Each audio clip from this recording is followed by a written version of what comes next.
देख तमाशा नहीं, चल। नहीं वो बात तो सुनो। हद हो गई जब्बा, बेचारे बाबूजी वहां तुम्हारा नाम लेने के हड़कान में पड़े और तुम यहाँ खड़े हो लगे कि चोरी करने। आपको इससे मतलब बढ़िया ही है, जाके अपने बच्चे को संभाल रहा, जाती नहीं हो कहाँ जाता है। ए लड़के, तू कौन है? मेरा दोस्त है मल्ली वो। ये बैटिंग कमरों का घर है, कम से कम घर में आने जाने वाली स्त्रियों के लिए रास्ता छोड़कर किनारे खड़े हो। अब क्या यही खड़े हो जाओगे चौखट पर या फिर दूर तक हम कहाँ जाएंगे? ये मेरा घर है और ये मेरा मित्र है, जहाँ चाहेगा वहाँ खड़ा होगा। तुम्हें अच्छा नहीं लगता है तो बताया करो। सच कहूँ आना तो नहीं चाहिए, पर तुम्हारी कोई अकेली है ना, फिर करे तो आके। अरे कमाल है, अपनी पत्नी को भेजिए मार्केट अपने माँ बाप को सतन आराम से ये शंका दोस्त के पास है, खाना खाना था पूरा बाप बैठा हुआ इसे तैयार है। ज्यादा फिर नहीं आया हमारे घर। अरे जब्बा, भीतर वाला बेटा वहाँ क्यों खड़ा है परायों के जैसे? माँ मल्ली को बुलाओ, वो आएगा तो मैं आऊंगा। नहीं जब्बा, मैं जाता हूँ। मल्ली आ जाओ। लेकिन मालकिन आप तो जानती मैं मोची का बेटा हूँ। वो कहता है वो भी नहीं आएगा जब तू नहीं आएगा। मैं बातें पूरे घर की शुद्धि करवा लूंगी। मैं हाथ जोड़ती हूँ पीछे आ जाओ। नहीं मालकिन ऐसा मत कहिए। तो फिर अंदर आ जाओ।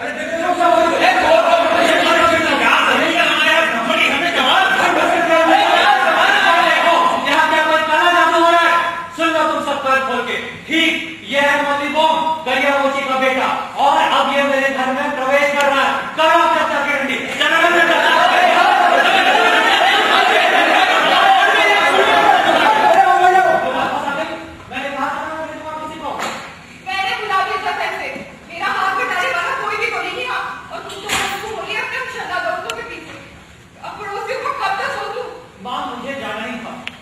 क्या पता मैं नहीं जाता तो कितना गरीब हो जाता। जैसे मुझे पता चला कि राज भंडार खोला जा रहा है, मैं समझ गया है कुछ डालने का। राजा बाहर है, बसवन्ना बाहर है, दोनों में एक भी ना हो तो काले को हाथ तक दे रहा है। यही नियम है। ये युवराज स्वामी देव को यही भक्ता सीधा बना षड्यंत्र है पक्का। मल्ली तू बैठ जा। मैं इतना तो याद है कि हमारा एक बाप भी हट्टी पत्ती तक का कमाना है वो। सो गए? अच्छा है। मैं घर घर गया शरणों को चेताने के लिए। मैंने गला पानी में अपना चीख चीख करके उठाओ, कहीं कुछ काला हो रहा है। लेकिन पहले दिमाग कोई डोला नहीं। राजा का भंडारी कौन है? बसवन्ना है ना, वो नहीं देख सकता राजा का काम क्या है। मान लेती हुआ है नहीं, सुना नहीं तुमने? मनूर गए हुए अछूतों को दीक्षा देने हम लोगों की ओर करने। हमारी मुश्किल क्रांति एक बार बसवन्ना ऐसी कोनो बात गलत जाए तो और कोनो काम से बहुत ही गाँव से हम लोग आदमी भी भेजते उसको बुलाने के लिए, तो वो ध्यान तो नहीं देता। अभी जब देवा ने संभालना होगा तो जाने क्लास में क्या हो गया होगा। और सुनो, चंद्रा को समझाने में थोड़ा समय तो लगा, लेकिन अंत में जब वो उठे तो बस देखने वाली बात थी। 5000 जेल लेकर भंडार कर। क्या बात करते हो? कम से कम 10,000। अरे वो तो बात की बात है जब दूसरी टुकड़ी है। अम्मा जी आपको देखना चाहिए था कैसे आपका बेटा 15,000 औरतों मर्दों के उपाय कर रहा था। 4 दिन 4,000। बहुत उपकार किया हम पर, इतनी बड़ी कीर्ति पताका छोड़कर आया है हमारे लिए। मानो भी मैं जल्दी आ रहा, लेकिन बसवन्ना अभी तो आया है सवेरे। आधे घंटे पहले संभाला उन्होंने। वो आए तो सीधे भंडार घर ही पहुंचे, अपनी चौखट तक नहीं गए। और जानती हो वो आए तो सबसे पहले क्या बोले? मुझसे बोले, मैंने सुना है तुम्हारे पिता बीमार है, तुम घर जाओ और मैं घर आ गया। अब सोचो उस घमासान में इसके बारे में सोचना, तभी तो लोग उन्हें नंदी का अवतार कहते हैं। इसमें अशरफ क्या है? जयदेवा के बाबूजी का सिर्फ गोदी में लेकर माथे को सहला दो, उनको आराम मिलेगा। हम नहीं जानते थे कि पिता इतना बीमार है, नहीं तो बहुत पहले देते थे। सतहत्ती तो लोगों मुझसे सिर्फ हाथ में दबा कर रहे हो, जल्दी चलता रहो। मैं आ गया पिताजी, मैं फिर नहीं जाऊंगा। इसे घर चलता रहो, धरती पर जगोगा। क्या हो रहा है पिताजी? किसका? मुझे ये यहाँ पड़ा है। उसने कहा जब पाँव मोड़ दे, जगुआ मैं यही हूँ पिताजी। नहीं, तू नहीं, जब बहुत काम बाकी है। उसकी माँ मुड़ाना होगा।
उन्होंने उसे चलाया उनके कारण उनका सांस बढ़ गया। मेरी उन्होंने छुपकर चुरी है राज्य का और वो मेरी हंसी उड़ा सारे लोगों के सामने मेरे मुंह पर काली चिपौती हुई। सो तो जरा मैं नहीं बैठूंगा। छोड़ो अपनी जगह, जैसे तुम्हारे पिताजी कहते हैं करने दो उन्हें। हाँ ये ना भाई कि मुझे क्या करना, हर तरफ से मुझे ही सुनना पड़ता है। मेरे कान पर मुझे नहीं चाहिए। तो फिर करो भगवान, लेकिन कम से कम अपने पिता को मत छुए। उनका क्रोध मुझ पर उतरता है और मेरे भी सहने की कोई सीमा है। बस थोड़ा हमारे साथ ठीक होता है। पंजीपाल के पास पूरे प्रमाण, बस उन्होंने 1,30,000 ज्यादा निकलाए खजाने से इधर उधर की और फिर भी वो राजा का बंदाई बना हुआ। मेरे पिता पूरी तरह से चंगुल में और तुम बेटा। मैं क्या करूं?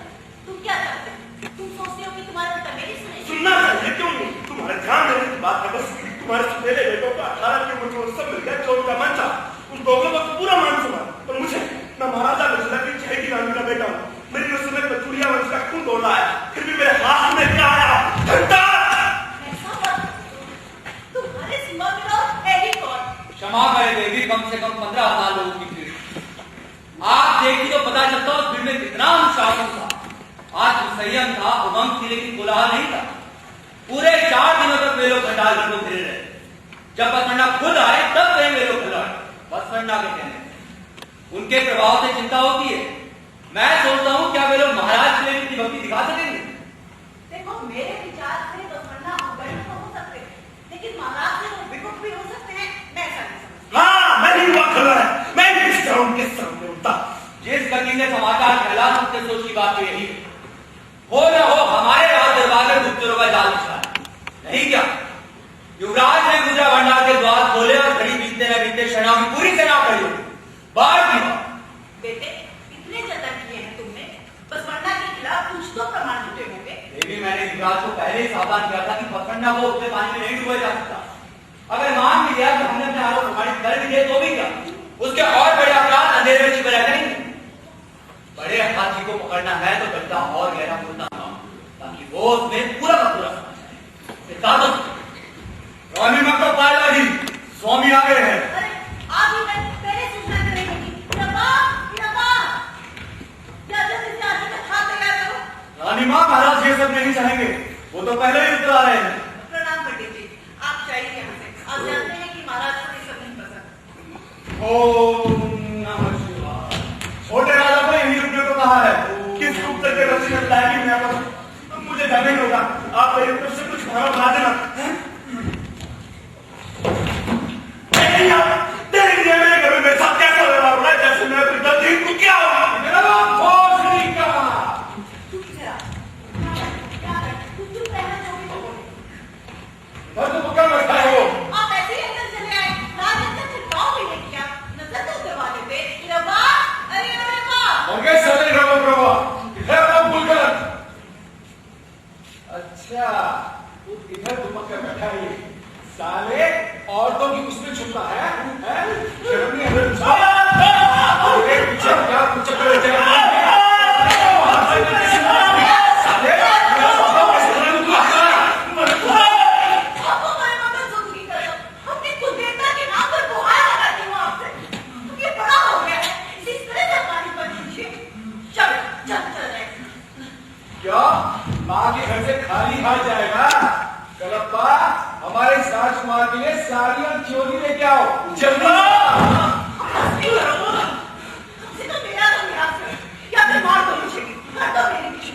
जो मैं तय करना इसके साथ मैं तुम्हारे पाँव पड़ती हूँ। रंभा ये सब तुम्हारी करनी है। अरे तुम्हारी नाक क्या खराब किया है इसे? माई सारा मूर्ख था जो तुम्हारे आंसू भर देता था। पीठ की चमड़ी में फेंक होती इसकी तो ठीक रहता अपने भाई की तरह। बास के गजर के बाद का ढुकोता नदी के अंदर तो सीधा होकर तंबूरी की तरह। लेकिन तुम उस बीच में आती हो अपने टसों को भागी हुई। तुम्हारा ही घोड़ा इतना बस। तुमसे ऐसे ही कोसते हो जैसे कोई अपने बैलों को बिना कोसे। मेरे बेटे ने तुम्हारा क्या बिगाड़ा है जो उसे इतना बर्बाद किया? ये पूछो क्या नहीं किया? बस सोना यहाँ नहीं थे तो साले को खजाने को हाथ नहीं लगाना चाहिए था। लेकिन ऐसा ही क्या? यही नहीं, जब बसोना वहां पहुंचे तो ये सारा दुनिया में बाहर निकला। 15,000 लोगों की भीड़ से लाता होगा। तमाशा देखा, हंसे। अरे बसोना इसका हाथ पकड़ना खजाने ले गए। तुम्हारा दरवाजा बंद कर दिया। मैं अपनी यात्रा से थका हुआ लौटा ही था। यही समाचार थे मेरे सुनने के लिए। बसोना और युवराज खजाने का हिसाब देख रहे हैं। अभी हिसाब खत्म हुआ है। मैं पूछ और कोई कानी कोड़ी कम थी उसके अंदर, कोई चालीसी का था उसके अंदर, कोई बेईमानी थी उसके अंदर। अरे बसोना का हिसाब भगवान ब्रह्मा की तरह होता है, एक काम तुमसे यहाँ से बाहर नहीं आ सकते, इसीलिए मैंने उसे रहते हुए खजांची बना रखा है। सुन रहे हो, सुन रहे हो साले, गलत अंक उठाओ, गलत काम कर सकते हो, लेकिन जुबान में तुम बोल नहीं सकते। कैसी भाषा बोलते हो? देखो देवी, ये तुम्हारे मायके वालों घर नहीं है, यहाँ तुम्हारे हौसला खानदान के नियम नहीं चलेंगे। मैंने अपने बेटे से एक प्रश्न किया है और मुझे उसका जवाब चाहिए, तुम बीच में मत पड़ो तो ठीक रहेगा। बेटा, इस बेटे के लिए आपने किया ही क्या है? कहने के लिए बेटा, उम्र हो गई उसकी, कभी उस बड़े का छोटा सा टुकड़ा कर दिया उसे। क्या क्या कहा? राज दे दूं इस साले सुंदर छक्के को तो राज से तेरे को क्या होगा? अरे उसको पूरी डाल दूं साली मैं। अरे इस साले उनका पट्टी के लिए मैं इतनी अच्छी बहू लेके आया, उसे तो खुश करने से पहले मैं कहता हूँ एक चुहिया पैदा की इसने उससे, अरे उसे खुश कर देता तो उसका ससुर देता इसको आदर आज। कलप्पा, हमारी धर्मपत्नी कहती है कि हमारे बेटा राजा बनेगा। अब राजा बनने के लिए कौन कौन सी कलाएं सीखनी पड़ती है मालूम है तुमको? सबसे पहले ये कि तुम लतियाओ कैसे है, इसलिए तो कहते हैं इस जन्म में अगर तुम राजा हो तो पिछले जन्म में जरूर तुम गधे रहे होगे। अच्छी बात है, अब हमारे पुत्र तुम्हें गधे की लात मारेंगे और तुम्हें बचना होगा, और अगर तुम नहीं बचे तो तुम्हारी गर्दन साफ। चल बेटे आया, मैं तुम्हें बताता हूँ कैसा बनना रहता है। आया रात मार के घास को, शाबाश, चल शाबाश, हाँ शाबाश, ये शाबाश, ये शाबाश, हाँ और बहुत जोर बहुत करते, हाँ शाबाश, रह गया फिर से, हाँ शाबाश। देख लिया, राजा बनने का पहले सब कुछ आता नहीं और तुम उसको राजा बनाना चाहती हो। कलप्पा, अब मैं तुम्हें लात मारूंगा और तुम्हें बचना होगा, अगर तुम नहीं बचे तो तुम्हारी गर्दन साफ, समझ गए? सावधान,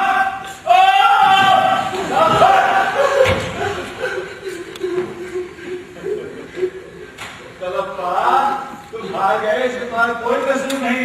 इसका मतलब यह हुआ कि बिजल अभी ढीला नहीं हुआ। जाओ बेटे जाओ, मैदान से 200 मुद्रा ले लो, जाओ जाओ। भोजरी का क्या मालूम, जान के लात खा लियो और मेरी चुटिया बना गया हो।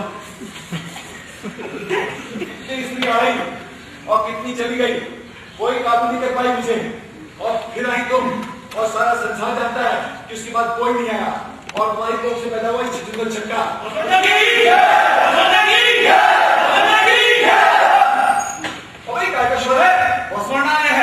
आपके दर्शन चाहते हैं महाराज। आ गया, ऐसा करो सो भीख की कक्षी बिठाओ, बाहरी कक्षी में नहीं, क्या मालूम क्या बोल जाए वो, जल्दी जाओ जल्दी जाओ। सारे संसार के सामने आपके बेटे के मुंह पर थूका हुआ है, मुख्य द्वार पर कुत्तों के साथ खड़ा करने की बजाय आप उसे सीधा हासिल कर रहे हैं। 15 वर्ष हो गए, तुम और तुम्हारे बेटा पसंद के बारे में कुछ नहीं समझ पाए क्या? मैं विचल, कल्याण नगरी का शासक, कलचुलिया वंश का सम्राट, लेकिन फिर भी जात क्या है? इससे कैसा? मैं तुझसे एक सवाल किया, मुझे इसको जवाब चाहिए। योद्धा है, क्षत्रिय। तुम और तुम्हारे वो होशे खानदान क्षत्रिय हो सकते हैं, लेकिन मैं भोजड़ी का कौन? कलचुलिया की कलचुली, यानी कि हजार, यानी कि नाई, यानी कि नौवा, यानी कि बात करने वाला नौवा। अरे 10 पीढ़ी से हमारे सम्राट ने दूत के रूप में काम किया, 5 पीढ़ी से हमने सम्राट ने दूत के रूप में काम किया, 24 साल बड़े से बड़ा राजघराना मिला, हमने सब में शादी की, लाखों भाई ब्राह्मणों को भूख देनी ताकि वो हमारे माथे पर शक्ति की मोहर ला सके। लेकिन फिर भी मेरे राज्य में किसी छोटे छोटे बच्चे से पूछ लो कि मेरी जान क्या है, देखा कलचुलिया हजार नाई। अरे तुम्हारे बाप ने तक कहा तो तुम्हारे क्या होना नाई था? तेरे पिताजी को विश्व क्यों लाते? उन्होंने तुम्हारा क्या बिगाड़ा? बोल मत, जो मैं कहता हूँ उसे सुन जा। आदमी की जात होती ऐसे है जैसे कि शरीर की चमड़ी, तुम ऊपर से नीचे तक शरीर की चमड़ी उतार सकते हो, लेकिन जब भी चमड़ी आएगी तो लोग उसे पहचानेंगे, वही पुरानी चमड़ी, वही पुरानी जात, क्षत्रिय राजपूत छूट करेंगे। अरे यही तो गुण है इस धरती के। 62 साल का हो गया मैं, लेकिन इतने वर्षों में जिन लोगों की आंखों में नीच जात का ख्याल नहीं आया, वो आंखें शरणाओं की, बासना उसके लोगों की, वो लोग तुम्हें क्या समझते हैं? आदमी बस आदमी। वो लोग संसार से जात पात को मिटा देना चाहते हैं, वर्ण आश्रम व्यवस्था को तोड़ देना चाहते हैं। वाह, कितना सुंदर सपना, कितना महान सपना। अरे कश्मीर का जब कल्याण आया था तो सबसे पहले शरणाओं से मिलने गया था, उससे मिलने नहीं आया था। आप जीवन में क्यों नहीं मिलता? सारी समस्याएं नहीं हो जाएंगी। वो छल नहीं होगा, बस थोड़ा गंदा की चोरी मत करो, डाका मत डालो, हत्या मत करो, ये मत करो, वो मत करो। अब कौन सारा अपने सर पर इसमें नकारों की पगड़ी बांधकर राजनीति कर सकता है भला? सबसे बड़ी मुश्किल यही है कि उसकी भक्ति भावुकता में डूबी हुई है। मैं अपने लोगों को खुश करने के लिए एक मंदिर तो बना सकता हूँ, लेकिन एक सत्य मुझे मालूम है, मैं हूँ ईश्वर का मुझे कोई पता नहीं। क्या कह रही हो? अचानक मुझे अपने पुराने दिनों की याद आई। विवाह के बाद आप अपने बच्चे आते रहते थे, विचित्र। अरे मैं सारा खत्म हो जा रहा हूँ और कोई विचित्र से लगी है। विवाह पति पुत्र इसके सिवा और दूसरे दिलचस्पी है नहीं हमारी। आपने हमें और किया क्या है?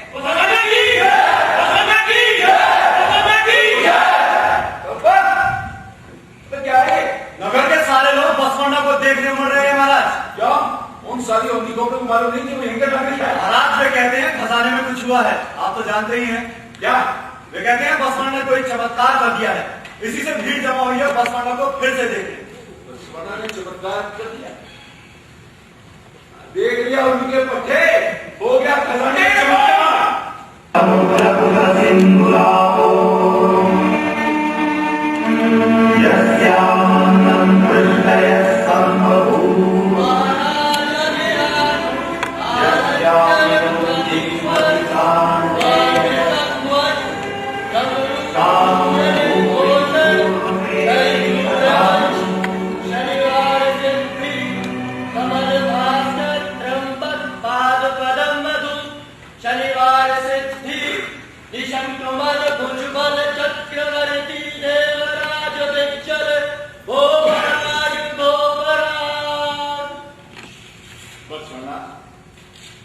लगता है आप हमारी नई उपाधियां पसंद नहीं है। महाराज ये कानून कुछ ज्यादा ही गूंजती। यदि इनमें संस्कृत थोड़ी कम होती और लोक भाषा थोड़ी ज्यादा होती तो महाराज का गौरव और ज्यादा होता। यही आदरणीय मंच से पूछी, हमने उसे यही कहा था कि आप यही कहेंगे। हमें कुछ नए शिलालेख तैयार करवाने थे, इन्होंने हमारे सम्मान में कुछ नई उपाधियां रची। संस्कृत के जैसी गरिमा और ध्वनियों का गुंजन बोलचाल की लोक भाषा में मिल ही कैसे सकता है?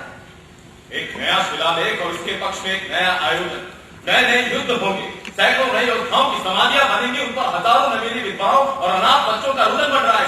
इन सारी पीड़ाओं को दूर करने के लिए और धन लगेगा और कर लगेगा, प्रजा का बोझ ही और बढ़ेगा। शिलालेखों को पढ़ने वाली आंखें भी तो चाहिए, गाथा गाने के लिए जीभ चाहिए, कंठ चाहिए। अर्थ पैदा करती है ये चलती फिरती काया, मानव शरीर। इसलिए इस हार बात के पुतले की रक्षा हमें सबसे पहले करनी है। बस आप आया कीजिए, आप आते हैं तो मेरे मुंह का स्वाद ही बन जाता है, छोट लग जाता है जैसे जीवन में। ये खजाने की चाबियां हैं महाराज, आपने मुझ पर भरोसा किया, मुझे ये चाबियां सौंपी, बड़ी कृपा। लेकिन अभी मुझे भारी लगती है, इस भार से मुझे मुक्त कर। अगर मैं इन्हें लेना चाहूँ तो मैं इन्हें शिवालय के, तो मैं इन्हें राजमहल के शिवालय पर चढ़ा दूंगा महाराज। बस वरना पिछले 2 वर्ष में तो राज्यसभा में नाम भर को आए, उस सब त्योहार पर आए तो वो भी नहीं आया, लेकिन मैंने कभी तुम्हारी हाजिरी नहीं पूछी। राज्य भर में यही चर्चा होती रही कि राजा का अपने राज्य और खजांची के साथ तरह तरह का संबंध है, लेकिन फिर मैं तुझसे चाहते नहीं माना। तुमने मेरे राजदास को लेकर भद्दे गीत लिखे, तुम उसे अपनी सभाओं में गाते रहे, बड़ी हंसी उड़ाते थे। ये बातें हर रोज मेरे लगा मुझसे पहुंचती रही, लेकिन फिर मैंने तुझे एक शब्द नहीं कहा। महाराज मैंने अपनी बात हमेशा साफ रखी, मैं राज के खजाने में काम करता हूं, राजा को खुश करने के लिए नहीं, बल्कि इसलिए क्योंकि खजाने की रक्षा लोगों के धन की रक्षा। वहां राजा का अधिकार इसलिए है क्योंकि वो लोगों का रक्षक होता है, लेकिन राज घराने के किसी भी सदस्य को खजाने की तरफ आंख उठाने का भी अधिकार नहीं है। मैंने तुमसे एक प्रश्न किया, बसुना, क्या कोई भी राजा इतनी बर्दाश्त कर सकता है, इतनी ढील दे सकता है? नहीं, ये मैं मानता हूं महाराज, मैं महाराज का एहसानमंद हूं, आपने इतना स्नेह जताया।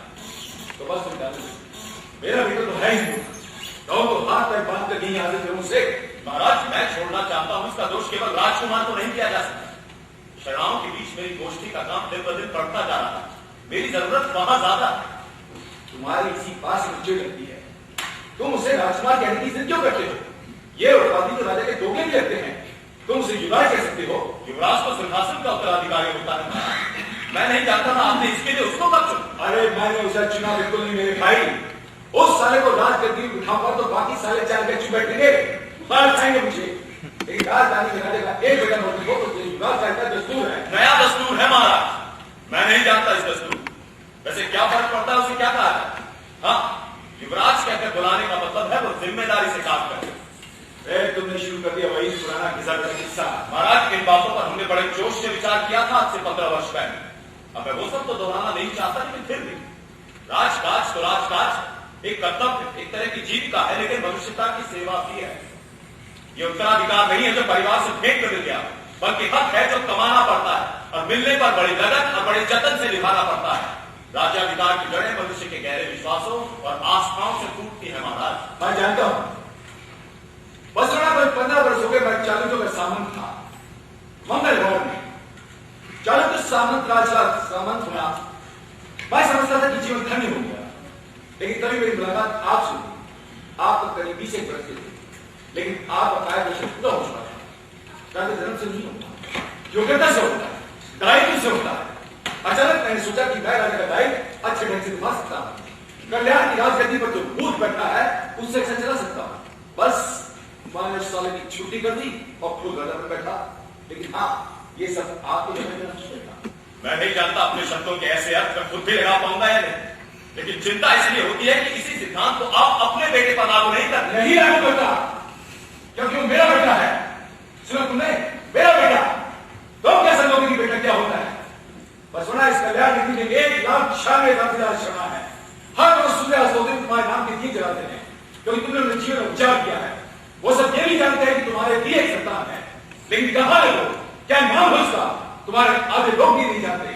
कैसे बाप हो तुम, कैसी अनाथ जिंदगी दी है तुमने अपने बेटे को? कुछ तो सोचो। बस सुना, या फिर शास्त्र नहीं पढ़ लो। आदमी साम्राज्य बढ़ता है, घर हो, जमीन हो, जायदाद हो, इसके लिए, एक बेटे के लिए। आखिर बचता क्या है? एक बेटा। ये भी हो सकता है कि तुम छोड़ चला जाए, तुम्हारी हड्डी चबाए, तुम्हारा खून चूसे, लेकिन फिर भी वही तुम्हारे नाम को जिंदा रखता है, तुम्हें अमल करता है। बेटा ना हो, दामाद हो, या फिर कोई भाई भतीजा, कोई भी हो सकता है, लेकिन बेटे के बदले बेटे की जगह बेटा ही होता है। सुना, दैहिक संतान, दैहिक माता पिता, हम शरणाओं के लिए इसका कोई महत्व नहीं हमारा। असली जन्म तभी होता है जब गुरु ज्ञान मार्ग की दीक्षा देता है। ये महज तुम्हारा विश्वास है। सुना, जब तुम छोटे थे, जेल पे धागे तोड़ तोड़ कर भाग जाया करते थे, भिखारी हो, चलती रागी हो और पिपलों के बीच में बड़े हुए हो तुम, वही तुम्हारे सगे हैं। तुम्हारी जात पात का कोई महत्व नहीं, खान पान का कोई महत्व नहीं, लेकिन तुम्हारे ही लोग तुम्हारे लिए सोचते हैं। ये तुम कैसे कह सकते हो? बस सुना, सुनो, बस सुना, ये पति परिपाटी होती है जिसमें भाई बहन होते हैं, चाची चाचियां होती हैं, भतीजे भतीजियां होती हैं। एक सुरक्षित संबंधों को छोड़कर यदि तुमने शरणाओं को जात पात भीम छुट्टे समाज में भटक के लिए छोड़ दिया, तो रेगिस्तान में मछली की तरह बूंद बूंद को धसेंगे। तो सुना, अगर तुम खजानी देखभाल नहीं करना चाहते तो जमीन में रखो। सिर्फ संबंधों से कुछ नहीं होता हमारा, बल्कि आप उनको कितना अर्थवान बनाते हैं मैं तो इसका है। राजकुमार छोड़ी देते मेरे लिए क्यों जाल बिछाया था, मैं अच्छी तरह से जानता हूँ। वो सफल रहा, मुझे अफसोस है हमारा, लेकिन वो मूर्ख नहीं है। वो आपके ध्यान का, आपके स्नेह का भूखा है। उसे अपने साथ बैठाइए, बात कीजिए। ब्राह्मणों के बच्चे ऐसे ही बड़े नहीं जाते। बस पढ़ा, वो क्षत्रिय है, राजपूत है, उसकी यही एक समस्या है कि उसने चारों पर सवाल नहीं देखा, लेकिन बच्चों में बेटे की बातें बहुत होती। हाँ बस पढ़ा, अब हम तुम्हारे भक्तों की बातें करेंगे। बस पढ़ा, तुम्हारे भक्तों की कलपा बस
मैं चोर हूं।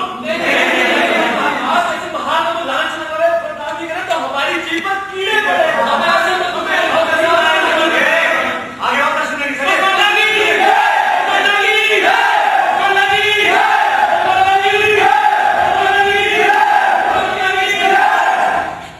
भक्तों की भीड़ और भक्ति के नशे का मजा आ गया बसवण्णा। ये सब क्या है महाराज? तुम्हारे चाहने वालों को चमत्कारी बसवण्णा चाहिए। उसके लिए तुम्हें चाहे चौधरी क्यों ना बनना पड़े, वो तुम्हें हत्यारा भी खिला सकते हैं, सिर्फ ये साबित करने के लिए कि तुम स्वयं शिव के अवतार हो। बसवण्णा, मुझे तुम्हारे देवताओं के साथ कोई झंझट नहीं चाहिए। मैं तो सिर्फ अपने राज्य के नियमों में विश्वास रखता हूँ, लेकिन देवताओं को खुश करने वाली जनता की इस भूख से मुझे बहुत चिंता होती है, और तुम्हें भी चिंता करनी चाहिए बसवण्णा। ये मुझे चोर कहे तो कहे, जादूगर बनाकर बदनाम करे तो करे, मुझे परवाह है। इतने बड़े भक्त समुदाय में शरणाओं के बीच मेरी भक्ति क्या है? मैं तो आम घरों के बीच बहुत छोटी सी करोगी हूँ। मेरी सारी भक्ति शीशक के बीच के छठे हिस्से के बराबर जितना हुई। वो तो ऐसी है जैसे बौने किसी राजपुत्र, जैसे नकली औरत का श्रृंगार। संगम नदियों के ईश्वर महादेव शिव के शरणों के बीच मैं भक्त कहलाऊं। लो काटो, सिर कलम करो, मेरा पाप से छुट्टी पाओ।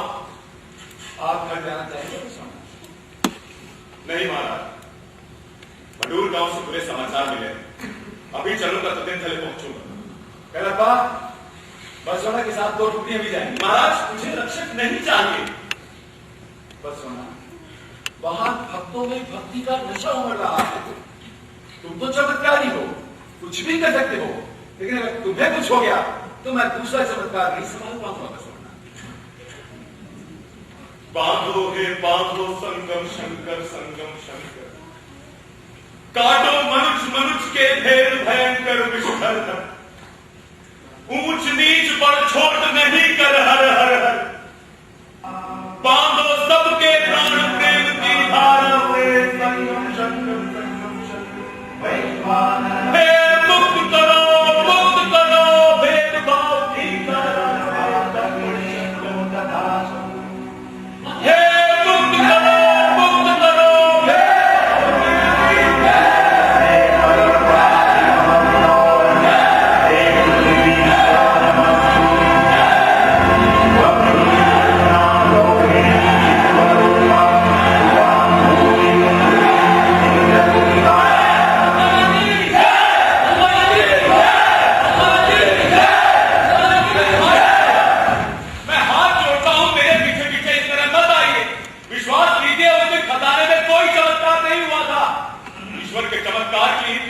बातों से मुझे लज्जित मत करिए। कईयों ने अपनी आंख से देखा है बसवण्णा, और आप क्या कह रहे हैं? 10-20 नहीं, 50,000 लोग सौगंध खा के गवाही दे इस बात की। आपने कितने चमत्कार किए अब तक? 80 और 8 88 कहूं तो काफी होगा। आपके चमत्कारों के गो ने मेरी भक्ति को भांडों का चोला बना दिया। तार तार कितने पैबंद लगाऊं, कैसे अपनी लज्जा छिपाऊं? बसवण्णा की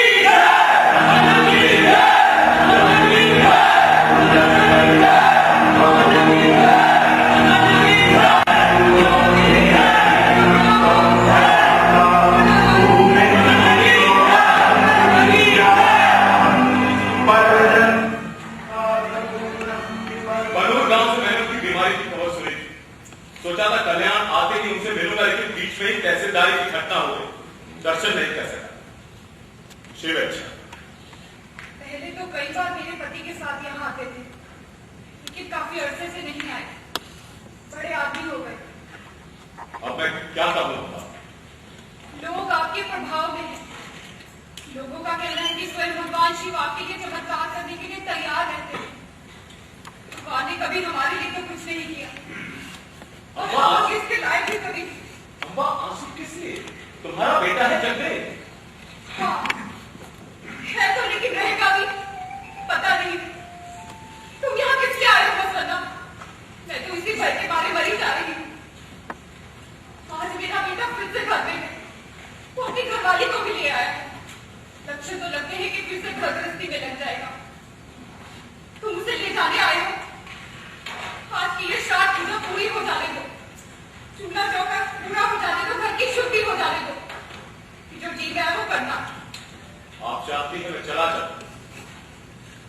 क्षीरज, ब्राह्मणों को दक्षिणा मिल चुकी है, वो प्रस्थान करना चाहते हैं। जिन ब्राह्मण देव ने मृतक आत्मा को अपने ऊपर धारण किया है, अब वो प्रस्थान करना चाहते हैं। यहाँ किसी को नहीं आना चाहिए, किसी बाहरी व्यक्ति की दृष्टि उन पर नहीं पड़नी चाहिए। अब शकुन होता है। अब शकुन मुझे नहीं सताते। ठीक, आइए।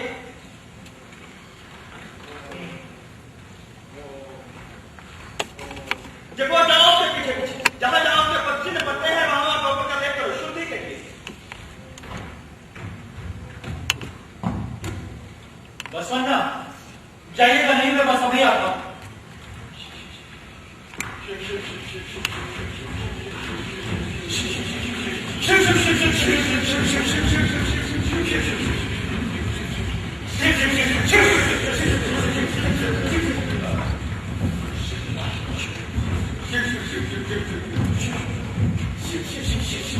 मृतक के संस्कार हो रहे हैं घर में, और आपको अपनी बाजीगरी के लिए यही समझा था। आप जाता है, बैठे ना।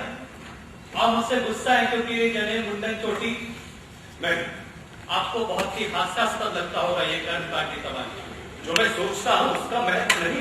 मुझे ये सब करना पड़ा अपने माँ के मन की शांति के लिए।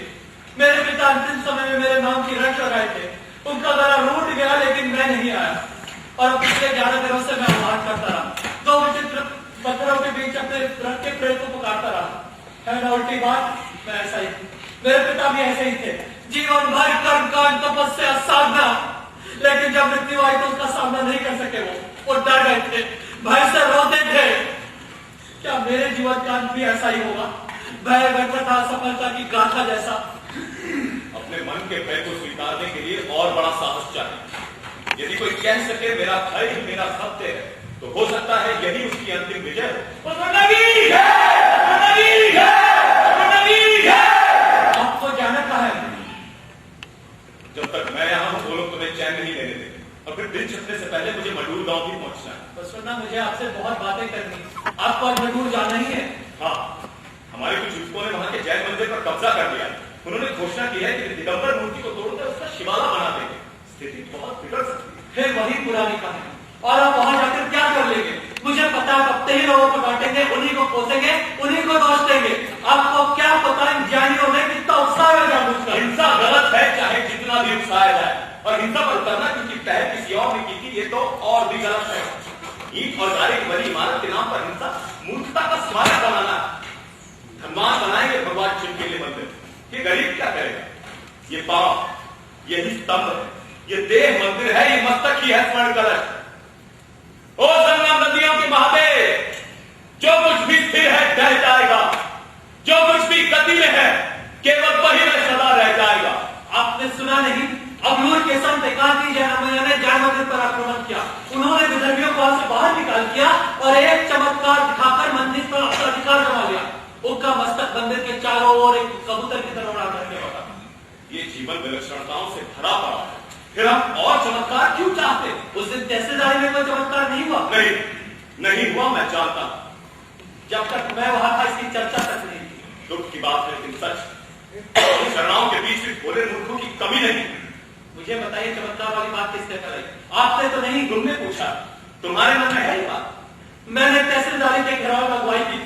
मेरी मां अकेले दीवार से सिर फोड़ रही थी, मेरे पिता सांस गिर रहे और मैं तहसीलदारी में था। आप जानते हैं क्यों? ताकि बसवन्ना के सम्मान पे हाथ आए, उसकी गरिमा बनी रहे। इसलिए तो मैंने सोचा कल सामने मेरी चर्चा करेगा, उत्तेजित भक्तों की भीड़ मुझे अपने कंधों पे घुमाएगी। लेकिन हुआ क्या? मैं घर आ गया, 11 दिनों तक शराब में डूबा रहा, और आज सवेरे जब मुझसे रो रहा तो किसी ने बताया कि बसवन्ना ने चमत्कार किया। बसवन्ना, मेरा नाम तक नहीं, मेरे ही घर के सामने बसवन्ना ही बसवन्ना। मैं भी पिछले 11 दिनों से भंडार में बैठा एक तरह की साधना ही कर रहा। ये सारी स्तुतियां सोने की शूली है। मेरे पिता ने जिसके लिए भरोसा किया धोखा खाया। आज मैं राजा और भगवान, अंत में उनके लिए क्या बचा? रोना। चाहते हैं कैसा लगता है जब किसी की शक्ति छीन ली जाती है? मेरे पिता राज दरबार में सबसे ऊंचे दिखते थे, लंबे लंबे डग भरते थे, कुछ भी बोलने से पहले अपने शब्दों को तोड़ते थे। लेकिन जो एक विजय उन्होंने पौधे से कर दिया वो सिकुड़ गए, पानी में निचड़े हुए कपड़े की तरह। उनकी आवाज तक घर आने लग गई थी। कितना दयनीय था ये सब। फैसले लेना आसान है, लेकिन मन का भयद्वंद समझना कठिन है। स्वयं मैंने भी अपने राजा की सेवा को त्याग किया। आप जानते हैं आप क्या है? आप टूट टिकट चला और दिखना भी है। तुम ऐसा क्यों कहते हो? मेरे पिता ने आपको पहचान लिया। वो कहते थे बसवन्ना से सावधान रहना, वो कपटी है। तुम्हारे पिता और मेरे बीच मतभेद थे, लेकिन ये पक्का है कि तुम्हारे पिता ने ये नहीं कहा हो। आपका मतलब मैं झूठ बोल रहा। लेकिन क्यों? मेरा आपका साथ जो मुकाबला ना होगा इसलिए ना, मैं कुछ भी करूँ आप मुझे छोटा कर देते हैं, इस दुनिया के सामने कीड़ा कर देते हैं। यदि आप यहाँ से गए नहीं तो वो अंदर घुसाएंगे। कृपा करके चले जाइए यहाँ से। देखिए मैं हाँ सब देख लूंगा, आप जब तक का काम करें। मुझे तो आपकी माता जी ने कहा इसलिए चला है। मुझे जाना चाहिए। नहीं बसवन्ना, आप चले जाएंगे तो मैं किससे बातें करूंगा? मैं क्या कह रहा हूँ कौन समझ सकेगा? मैं शायद कोई मूर्ख हूं या आपने मुझ पर कोई मंत्र चलाया होगा, लेकिन अब कोई और है भी नहीं आपके सिवा। आप मुझे इतना सताते हैं कि मेरी आत्मा बिलखने लगती, फिर थपकी देकर सुलाने के लिए भी मुझे आप ही की जरूरत है।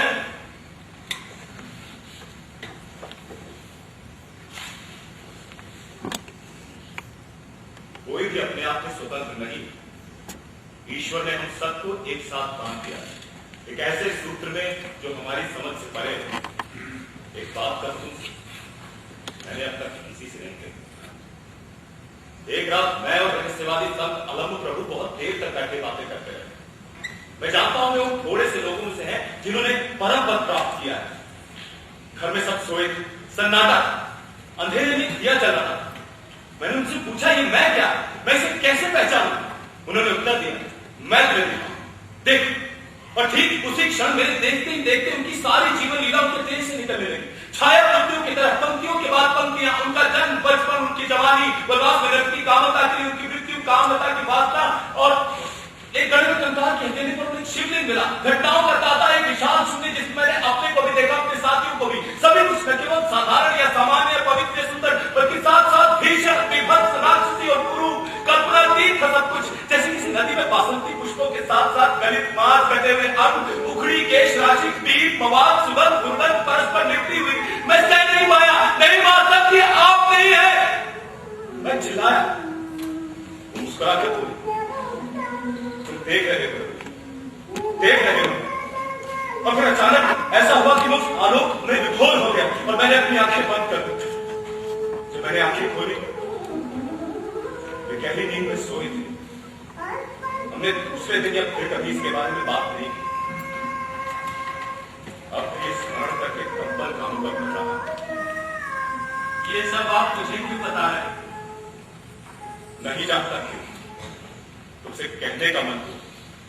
नहीं जानता कि क्यों अधर्म प्रभु ने भी मुझे वो दर्शन दिखाया।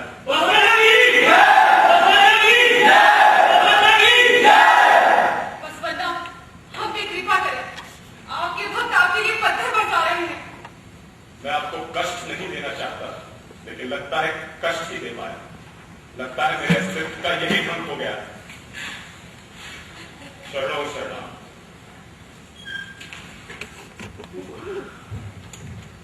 चलिए शेर, सब कुछ तो आसानी से निपट जाएगा। आज के संस्कार में जो भी पदार्थ लाया गया है उसका उपयोग फिर नहीं किया जा सकता। लकड़ी, बर्तन और बची हुई सामग्री में से जो कुछ भी जल सकता है जला दो और शेष नदी में विसर्जित कर दो, और जो कुछ बचे उसको दान में दे दो। कुछ भी बचना नहीं चाहिए। इन संस्कारों में मेरा भी उपयोग हुआ है, मैं अपना क्या करूं?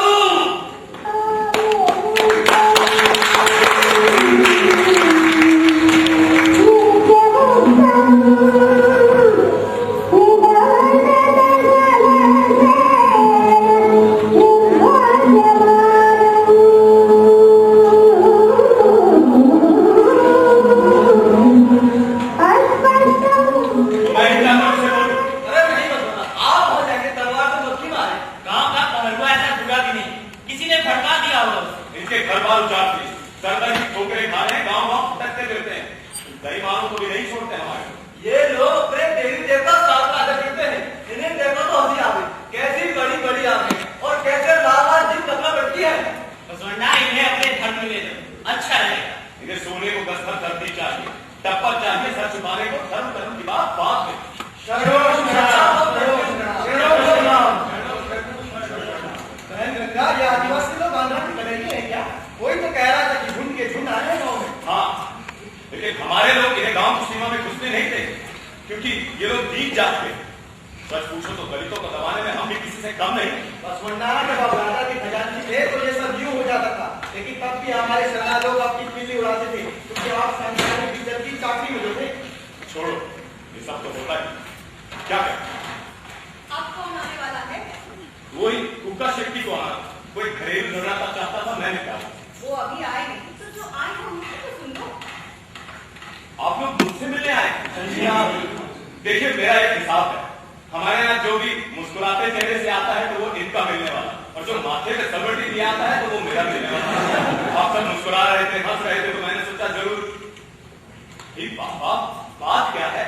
नई नई कपड़े, नई पगड़ी, नई साड़ी, पगड़ी, पैबंद, सबके सब सच सच के हैं, जरूर कुछ जमाने वाले हैं। क्यों ललिता, तू कुछ नहीं दी थी, बात क्या है? हाँ, असल में बेटी का ब्याह है ना, तो माँ के चेहरे पर तो लकीर पड़े ही पड़े, स्वाभाविक है। सच है, तो कलावती के हाथ पीले हो रहे, सुन रही हो गंगा? अभी अभी बताया नहीं, बहुत खुशी हुई। हम सब आपको बिहार का निर्णय देने के लिए आए थे। ध्यान वाली कहती संध्या, आप सब कौन है? कन्हैया, आप तो भी। जरूर जरूर, हम सबके साथ आएंगे, लेकिन सच कहें तुमसे, जब तुम्हारे देखते देखते कोई कन्या विवाह योग्य हो जाए तो लगता नहीं कि तुम थोड़े बुढ़ा गए। बड़ा तो हुआ पर मुंह की तरह, सब कुछ समझाना पड़ता है। ये न्योता है, कल सगाई का मुहूर्त। एक ही दिन में दो दो ब्याह, कल बड़े नक्षत्रों का संयोग। कहाँ हो, क्या सोचते रहते हो? ब्याह कल एक ही है। तय ये हुआ है कि कलावती को अपने बेटे शीलू के लिए ले आते। शिवा, चल बैठा, क्या काम कर पाँव छू सकते? क्या सचमुच हमें बड़ा आनंद हुआ आपको ऐसा चौंका देखकर। आपका सपना इतनी जल्दी साकार हो जाएगा, ये आपने भी नहीं सोचा होगा। बेटा खड़ा है, आशीर्वाद तो दीजिए।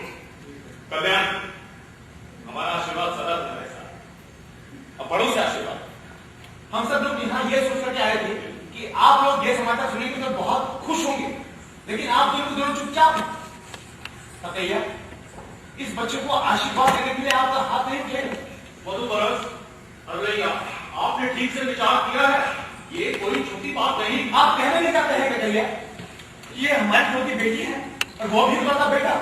जहाँ तक ब्याह के प्रबंध का सवाल है, हमने भली भांति सोचा है कन्हैया।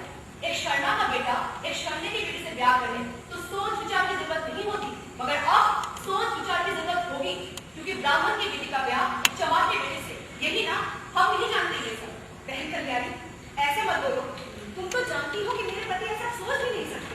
वो ऐसे नहीं है, तब किसके मन में क्या विचार जन्मे कौन कह सकता है? हम सब शर्मा है, हम सब ने अपने आप को ईश्वर की शरण कर दिया है। अब शर्मा की कोई बात नहीं, ना कोई ब्राह्मण है ना कोई चमार। इस रिश्ते का समाचार हमारे लिए उत्सव की तरह है, लेकिन फिर भी हाँ कहिए, हमारे चारों ओर जो सब सारी समाज है वो इसे मानेगा। आप बोल क्या रहे हो? ऐसे और क्या मतलब? बोले तो उन्हें जो वो बोलते हैं, हमें किसी की परवाह नहीं। मैं आप पर क्यों? अब मुझे देख लीजिए, कल तक मैं आप शरणाओं की हंसी करता था, आपकी निंदा करता था, लेकिन एक दिन मुझे सब समझ में आ गया, और ऐसे समझ में आएगा औरों को भी। मुझे पूरा भरोसा है। लेकिन तब तक क्या है, चुपचाप बैठेंगे? समझ आने तक शाम कहेंगे यार, जो करेंगे। अब तक तो ये सिर्फ विचार की बात, सैद्धांतिक रचना, भाषण, उपदेश, लेकिन ये तो वास्तविक विवाह, वर्णाश्रम धर्म की जड़ों पर कुल्हाड़ा। पिछले 2000 वर्षों में कभी भी ऐसा संभव नहीं हुआ। परंपरावादी ने इसका पूरा ध्यान रखा। जानते हो कैसा जहर उठेगा, कैसी लपटें फैलेगी, आग लगेगी समाचार से चारों ओर। तो सुनना, वो जहर हम अपने गले में भर कर लेंगे भगवान शिव की तरह। नाटकीय भाषण का समय नहीं है, यही दोनों की जिंदगियों का सवाल। जब एक झोपड़ा बनाएंगे, कहीं कोई चूल्हा जलाएंगे, तो परंपरावादियों की घृणा नामों की सेना बनकर उनके पीछे फुकारेगी। कौन बचाएगा इन्हें? अच्छा है, अभी से इसका प्रबंध कर लो, वरना बाद में हाथ मलो। तो आप नहीं चाहते ही हुआ, आप चाहते हैं कि रुक जाए। अजानता लगा नहीं, संत बसवन्ना हो या जानी कन्हैया, कोई भी हो, एक ब्राह्मण और एक चमार को कंधे से कंधा मिलाकर खड़ा होने दो। उस पर आपत्ति करने वाले सबसे पहले शरणार्थी होंगे। होने दो।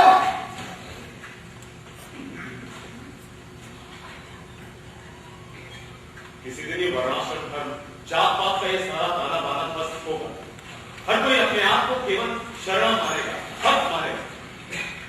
लेकिन अभी हमें बहुत चलना, बहुत संघर्ष करना, लक्ष्य बहुत दूर है। शंकराचार्य जैसे एक दृष्टा ने कहा, संसार माया, ब्रह्म सत्यम जगन मिथ्या, और व्यवहारिक जीवन में वही मनुस्मृति को मान्यता देते हैं। ब्राह्मण ऊंचे हैं, शूद्र नीचे हैं, इतना भी काफी नहीं। यदि शूद्र जाति में जन्मा कोई वेद विद्या सीखने की कोशिश करे तो उसके कानों में पिघला शीशा डाल दो, उसकी जीभ काट दो, ताकि वो ज्ञान मार्ग पर कभी पांव न रख सके। जबकि आचार्य के अनुसार मुक्ति का यही एक मार्ग है। पूरी व्यवस्था ऐसी बनी है कि जो दास है सदा दास रहेगा, पीढ़ी दर पीढ़ी। परंपरा बनाने वाले आचार्यों के ऐसे विचार, इस परंपरा में कितनी गहरी हिंसा छिपी है। तो जाके वो धर्म के नाम पर कुछ लोग कुछ भी कर सकते हैं। यदि वो होना है तो हो जाए। शिवदेव की बेटी पर मेरी बेटी का बलिदान होगा ना, तो होने दो। बलि, तुम जानते हो तुम क्या कह रहे हो? जीते हुए की बलि, किसी को इसका अधिकार नहीं है, किसी को नहीं। और तुम तो भक्त हो, ईश्वर और आत्मा के संबंध को, निगाह को जानते हो, मानते हो। भाई मधुवरस, ये बलि जैसे शब्द तो ब्राह्मणों को शोभा देते हैं। युगों युगों से हमारी बेटियां ऊंची जात की वास्ता पर बलि होती आई हैं। जात और कर्म की बेटी पर हमारे बेटे भी बलि चढ़ते रहे हैं। अब और बलि नहीं चढ़ानी है। शिव क्या कहता है? शील क्या कहेगा? उसे बलि करना है तो हम बड़े करेंगे। सतैया अभी वो जानता ही क्या है, अभी तो उसकी मदद भी नहीं दी है। सब कुछ का सामना तो उसे ही करना होगा।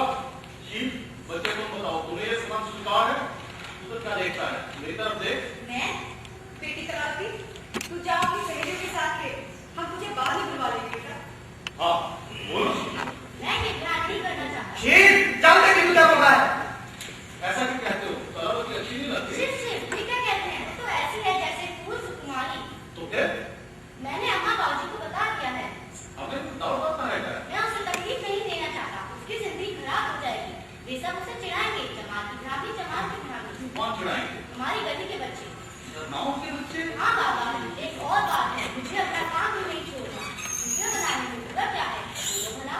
ठीक बात, काम क्यों छोड़ो? किसने कहा? किसी ने नहीं कहा, लेकिन कलावती चमड़े की कल नहीं सह सकती। जब भी वो चमक के जीभ के पास से निकलती है या कोई चमड़ा दूध पे सूख रहा होता है, तो वो अपनी नाक बंद कर देती है। कोशिश करती है कि मैं न जाऊं, मगर मैंने उसे देखा है।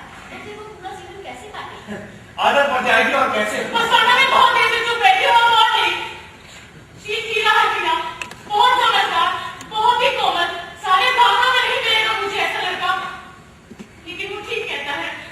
क्या? यही कि हमारी बच्ची ब्राह्मण मोहल्ले में पली बड़ी है, जहाँ जूतियां तक नहीं लाई जाती, चमड़े की जरूरत तो बहुत दूर। वो भैंस की खा के नहीं देगी, वो चमड़ा डाल सकेगी क्या? बहन ललिता, हम चर्मकार हैं, सिर्फ खानदान से नहीं, चमड़े को कमाते भी नहीं। मधुवरस, वो काम तो हम साथ करते हैं, हमें तैयार चमड़ा मिलता है। माफी चाहूंगा, ये सब कुछ हमारे लिए बिल्कुल नया है। हमें ये सब एक सा ही लगता है। अब किसे नहीं पता कि किसका पेशा क्या है, बस बोल दे। अपनी चमड़ी की जुबान खोल बता। लोगों कैसे मसाला में चुप कैसे हो? आपकी मेरी बेटी की जिंदगी का सवाल है। अब आपको कैसे बताएं? मेरी बेटी की नाक इतनी कोमल है कि आरती में कपूर की सुगंध से ही उसका सर दर्द हो जाता है। वो कैसे? वो जब तक इनके मोहल्ले से आती है, सारे दिन पड़ी रहती है, उल्टियां करती है। अपनी जुबान बोल रहा हूँ, क्या करता हूँ? तुम शराब में धंधे का पान कर रही हो। नहीं भाई नहीं, मुझे इनकी बातों का रुकती पर भी बुरा नहीं लगा। अब अपने बच्चों को ही देख लो, मैं और मेरी घरवाली, हमने शरणागृह बताया, मांस बंद, मदिरा बंद। अब हमारे बच्चे पूछते हैं कि हम पुराना चमड़ा क्यों काटते हैं। तुमसे क्या कहें कि हमारे पास चमड़े के अलावा धड़ा ही क्या है। अब मेरा बेटा कटाई बुनाई करना चाहेगा, क्या चुलाई से अपनाएंगे, क्या कुमार को जगह देंगे उसे? हम चर्मकार हैं, नगर के बीच अपना मोहल्ला बचा सकते हैं, तो वो हमारी ये हालत है। सोचो, नगर सीमा के बाहर जिनके मोहल्ले होते होंगे, उनकी क्या गलती होगी? माँ भैया, तो तुम्हारी माँ ने बताया जरा मम्मी को बताओ। उसकी माँ ने क्या कहा? यही कि हर फूलों की रात वट वृक्ष के नीचे दामों माता का मेला लगता है। इनकी माँ को माता आती है, इनकी माँ के मुझसे माता बोलती है। तुमसे किसने कहा है सब? और मुझे भनक तक नहीं। मैं और मेरी घरवाली, हमने बसवंडा का मार्ग अपनाया, पर मेरी माँ पोपली कुलदेवी को न छोड़ सकी। रोई चीखी, पोपली कुलदेवी को न छोड़ सकेगी, तो हमारा वो गए। वो दिन है, मैंने नहीं देखा उन्हें, वो भी नहीं मिली मुझे। इसकी फूलों की माँ इनकी माँ ने भविष्यवाणी की थी। हम नहीं मानते ये सब, ना मैं मानता, मेरा घरवाला। क्या बोल रहे हो? बस वरना उन्होंने ब्याह की मनाही की है। उन्होंने कहा कि अगर ब्याह होगा तो लोग की लड़कियां बह जाएंगी। वो कोई और नहीं, शिल्पा की दादी है। तभी मुझे डर लगता है। चुप करो, बोल रहा हूँ हाथ। तुम मर्द लोग हाथ तो क्यों उठाते हो? औरत हो चाहे घोड़े डांगर, हमसे तो पशुओं पर हाथ ही उठा लेता। तुम हो गई? हाँ, हमें पूजा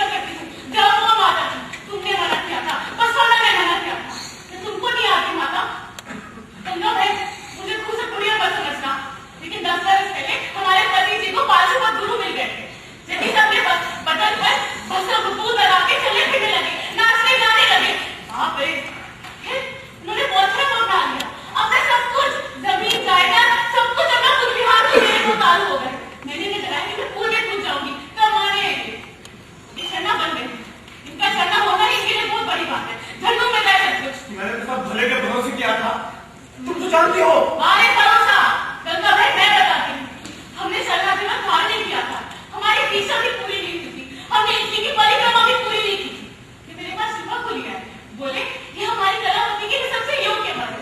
अगर मैं शिवा ब्राह्मण का बेटा होता ना तो उसको मुंह भी ना देख रही है। बहन दो टूक बात करती है और मैं भी दो टूक बात कहूंगा। जब तुम्हारे पति इस त्योहार की बात लेके मेरे पास आए तो जानती हो मैंने क्या सोचा? अच्छा है, ये बात मैंने मन ही मन सोची। अपनी जवानी में ऊंची जात की लड़कियों को आंख उठाकर नहीं देख सका, अब वही मेरे बच्चे की गोद में अपने आप गिरती है। अच्छा है, फिर मुझे अपने इस विचार से घृणा भी हुई कि झूठ कैसे कहूं, मन में संतोष की चमक ज्यादा थी। तुम मर्दों के लिए औरत आम की तरह है, डाल से लटकी हुई, हाथ उठाओ छोड़ो। भाई भैया अब दोनों को लड़ाई हो हमारे नगर में आप ही की चर्चा है। जब आप घरों में उत्सव मनाया जा रहा है और सब आपका प्रताप है और ब्राह्मण मोहल्ले में तो सनसनी छाई है। आपने कमाल कर दिया।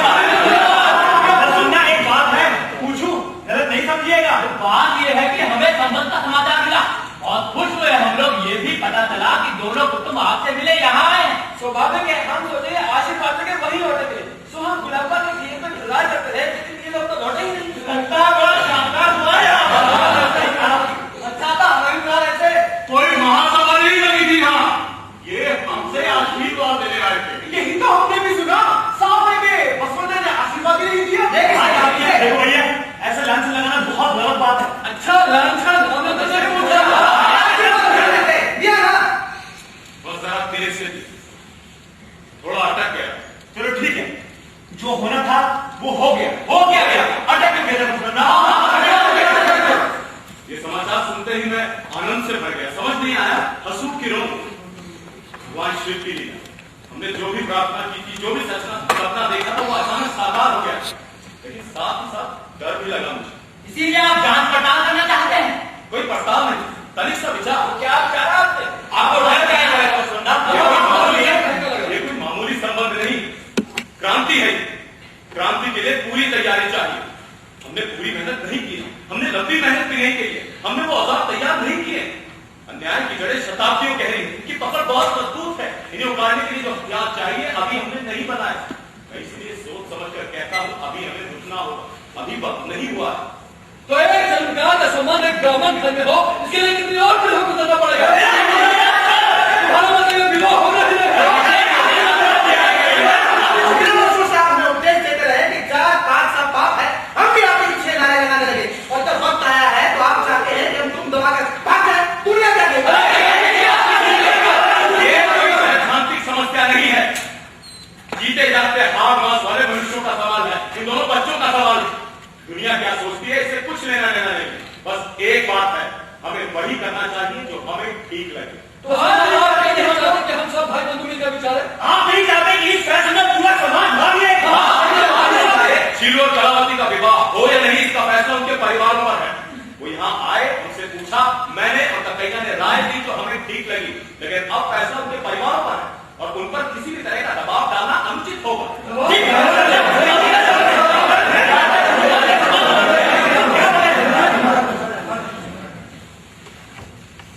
महाराज हमारे यहाँ पधारे, हमारे बड़े का मुझे कहना भेजा होता महाराज। अब आप हमारे सेवक खजांची तो रहे नहीं कि आपको बुलवा भेजूं। आप लोग क्षमा गोष्ठी में हैं, विचार विमर्श में हैं, क्या जानू आना चाहे। बस इसीलिए बिना किसी घोषणा सूचना के आ गया। मुझे आपसे कुछ हम सब यहाँ शरणाई हैं, एक दूसरे से कुछ नहीं छिपाते महाराज। जानता हूँ आप लोग भक्त जाति के हैं, आप लोगों में कोई भेदभाव नहीं, लेकिन हम राजा लोग इतने भाग्यशाली कहाँ पर आए? तो अब हमें चलना चाहिए। संध्या प्रार्थना का समय हो गया।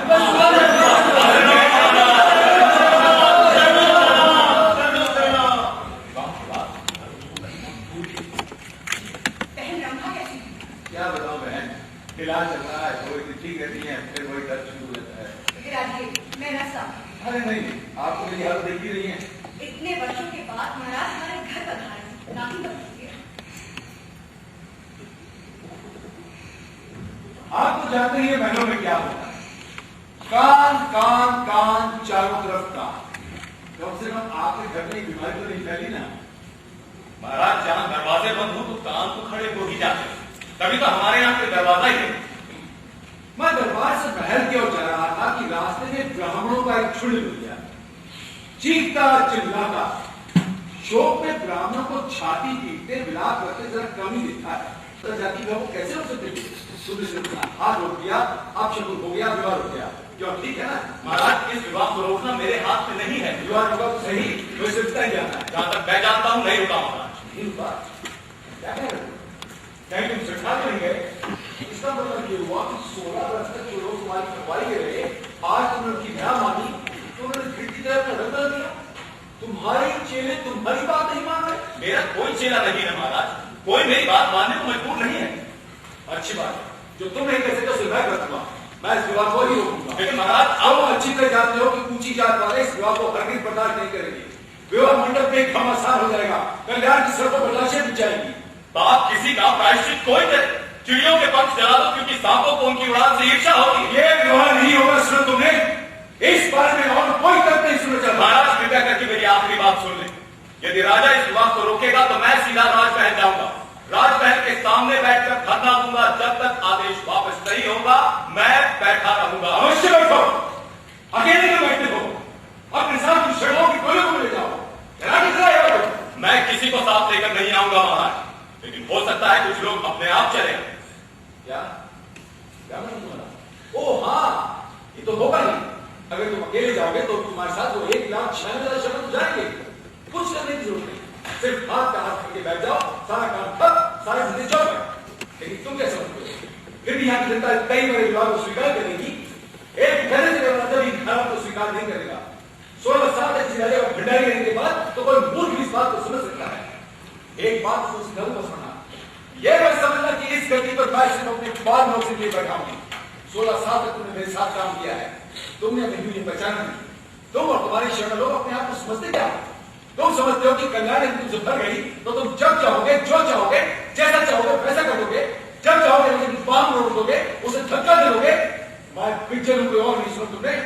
अब की बार तुमने रखेगा तो मैं एक एक को खट में बदलकर बाहर ढक दूंगा। औषधि लाओ आपके लिए। कैसी औषधि? इस छोटी सी जगह पे महाराज को जो इतना ऊंचा ऊंचा बोलना पड़ रहा है, तो आपके कानों का इलाज तो होना ही चाहिए। ठीक काम है तुमने। अब शेर चीले हाथी कह गए, जुए और बिल्लियों की तरह बुझाएंगे तो है नहीं, लेकिन हाँ बहन, अब आप कह रही है तो मैं बुझाकर ही बोलूंगा।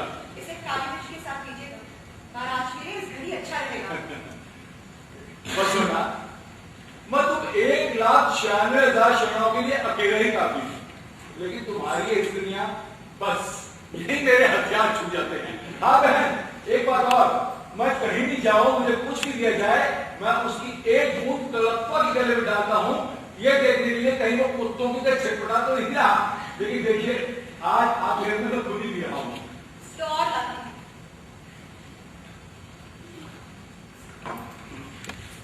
अच्छी बात है, अब तुम शरणा लोग विवाह करने पर तुल ही गए हो, तो जाओ कर लो विवाह। मेरा क्या है, मैं कहीं बाहर चला जाऊंगा युद्ध खेलने के लिए, विवाह होने के बाद वापस लौटूंगा, तुम लोग की लाशें गिने देंगी। महाराज अब शरणा लोग इस कल्याण नगरी को अपना मातृ स्थान मानते आए, तो क्या अब हमें इस स्थान पर अपनी रक्षा की कोई उम्मीद नहीं करनी चाहिए?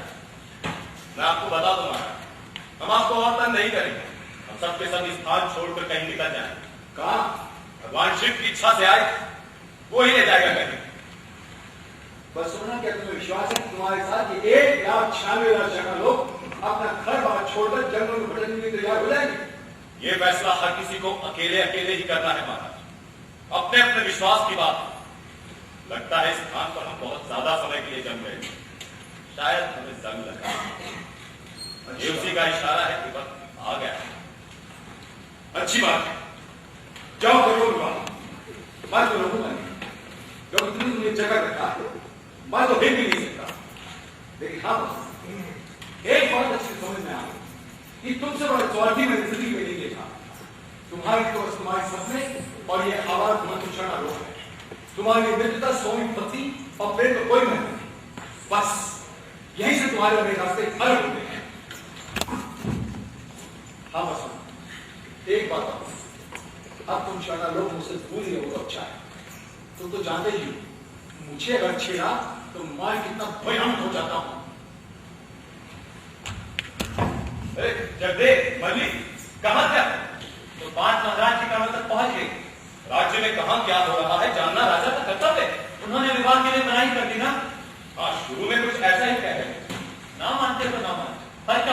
हम जो है यहाँ देखे क्या कर लेंगे वो, हम सब संभाल लेंगे। लेकिन जगदेव ये सब किसने? महाराज ने तो विवाह की आज्ञा दे दी। सचमुच? हाँ। आप विश्वास करते हो उनका? मान लीजिए बाद में बदल जाए तो? महाराज अपनी बात से नहीं बदलेगी, मैं उन्हें अच्छी तरह से जानता हूँ। आपको राजा पर भरोसा है, हम पे नहीं। जगदेव, अगर तुम्हें विवाह में रुचि है तो वहां जाओ जहां विवाह हो रहा। बेटी के बाप का हाथ बटाओ, उसे मदद की दरकार। मजाक उड़ा रहे हैं। रोजाना के संसारी जीवन में जो परिवर्तन होते हैं, असली चुनौती तो उन्हीं में है, यदि कोई सच्चा शर्मा हो तो। हिंसा कोई खिलौना नहीं जिससे खेलो तुम। हिंसा का लालच सबसे बड़ा लालच है। अच्छी बात है, समझाइए मुझे अलग ग्रहों के दर्शन का क्या मतलब था? सारी सुंदरता, फूलों के ऊपर बजता पीक पवार का क्या मतलब था? मैं नहीं जानता। ऐसी बातों का मतलब पल भर में नहीं निकलता। जैसे जैसे हम जीते हैं, जीवन की बातें खुलती हैं, अर्थ खुलते हैं। ये सारा मतलब जानने के लिए लंबी उम्र होनी चाहिए। चलो शर्मा शर्मा।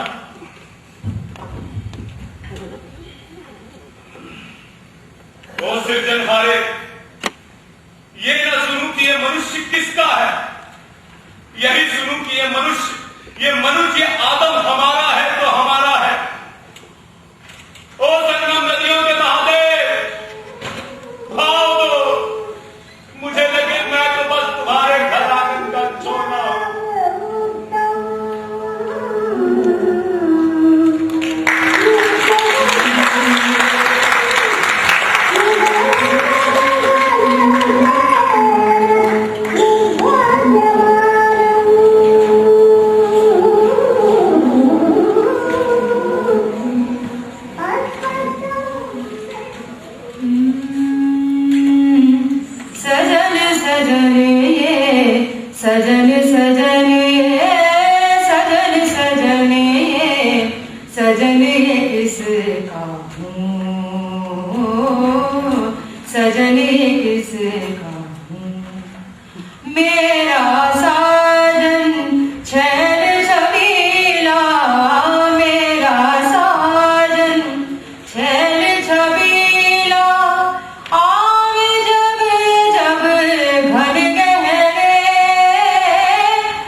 किसी को अछूता ही नहीं, एक ब्राह्मण है, एक तेजस्वी व्यक्तित्व, यौवन, दिव्य दिखता। ये नहीं समझ पाता कि इतने सारे गुणों के होते हुए वो ये नहीं जानता कि क्या करा। यदि ये जाति प्रथा का ढांचा इतना विशाल है जैसा कि वो कहता है, तो ये समाज इतने समय तक स्वस्थ कैसे है? क्यों ये लोग जिन्हें जाति प्रथा से पीड़ित कहा जाता है, ये शूद्रीय अनार्य, क्यों ये लोग इस जाति प्रथा को अपना लेते हैं? शरणाओं ने तो दलितों के लिए वाकई बहुत कुछ किया। उनके लिए वो जिस तरह काम करते हैं, आप जैसे ब्राह्मण भी नहीं कर सकते। मेरी जैसी स्त्री रात के अंधेरे में तो ठीक है, लेकिन दिन के उजाले में मैं अछूत हूँ। आपको मुझसे दूर रहना चाहिए। जबकि शरणाओं के लिए हम स्त्री हैं, उन्हीं के स्त्रियों जैसी। जब दिन की तपिश रहती है तो हम उनके लिए प्रार्थना करते हैं। समानता प्रकृति ही है। संघर्ष, प्रतिस्पर्धा और हिंसा मां प्रकृति के नियम है, और वर्णाश्रम धर्म इसका नियमन करता है, अनुशासन करता है। वैदिक धर्म में कितना धीरज है, कितना खुला, कितना उदार है, सभी मतभेदों को स्वीकार करता है। इसीलिए कहा गया है, जैसे हो वैसे रहो, तुम्हें किसी और जाति या वर्ण को अपनाने की जरूरत नहीं है, अपने में रहो। हर जात एक घर की तरह है, ये तुम्हारे परिवार से बनाया गया है, तुम्हारी सुविधा अनुसार से भरा गया है। इसीलिए वैदिक धर्म में कश्मीर से लेकर कन्याकुमारी तक कोई भी संप्रदाय समा सकता है। तुम्हारे बस करने की तरह नहीं, वो सारी भारत भूमि पर एक मत थोपना चाहता है, एक संप्रदाय। भयानक बात है ये विषमता, जिसमें हम सबको थोड़ा बहुत सहना पड़ता है, सबकी समझ में आती है। इसीलिए ये कुछ समानता सच्ची जो किसी की समझ में नहीं आती, लेकिन ये बात तुम्हारे बसने की समझ में नहीं आती। वो शूद्रों के देवता का रखता है, उसका तो मटका देवता है, पितल की अंगूठी देवता है, कंघी भी देवता है। आप शरणाओं की आलोचना करते हैं, फिर भी उन्हीं के वचन आपकी हिंसा करते हैं। यही तो मेरी भाषा की भूल है रानी। संस्कृत भाषा हीरे की तरह है। पिछले 1000 वर्षों में इसका एक भी शब्द नहीं छूटा, एक भी उपसर्ग प्रत्यय बदला नहीं है। इसीलिए इस भाषा में सनातन सत्य कहा जा सकता है। लोक भाषा तो मातृभाषा है, एक मुद्दे से दूसरे मुद्दे बदल जाती है।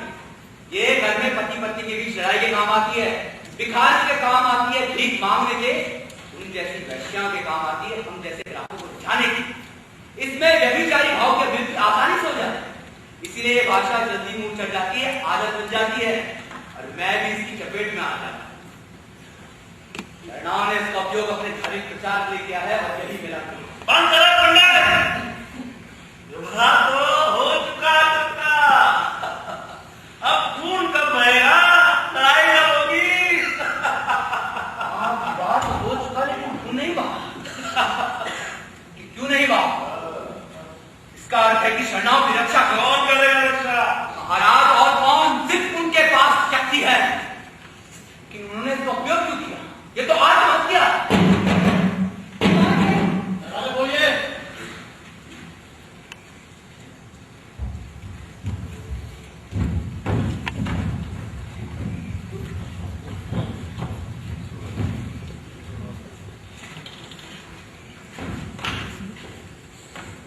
युवराजेंद्र कारंजर पुराधीश्वर डब्लू सोमेश्वर युवराज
जब महाराज को मनोर टूटती है उस समय तो कोई कुछ भी मांग ले, झट से हाथ कर।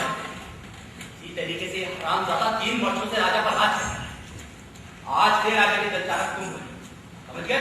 समझ गया श्रीमान। महाराज कुछ भी कहे तुम्हें ये कहना मैं कुछ नहीं चाहता। महाराज कान पूरी तरह से खुले और जीत पूरी तरह से बंद महाराज। रुद्रप्पा, मेरी राजी पूछा कहाँ है? तुम कौन हो?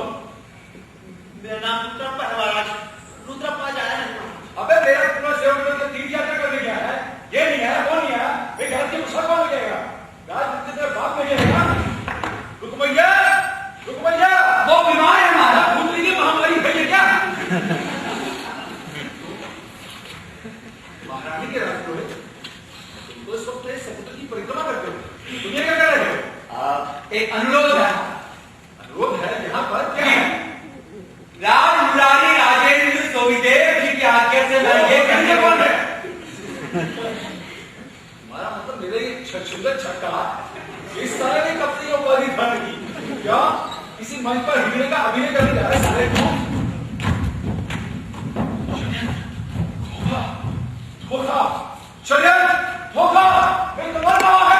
किस समय मेरी तलवार है? धोखा, धोखा, षड्यंत्र, धोखा, मेरी तलवार कहाँ है? किस समय मेरी तलवार है? धोखा, धोखा, षड्यंत्र। हुआ क्या है? ये सब क्या हो रहा है वहाँ पर? धीरे रखिए महारानी, कुछ नहीं हुआ, धीरे।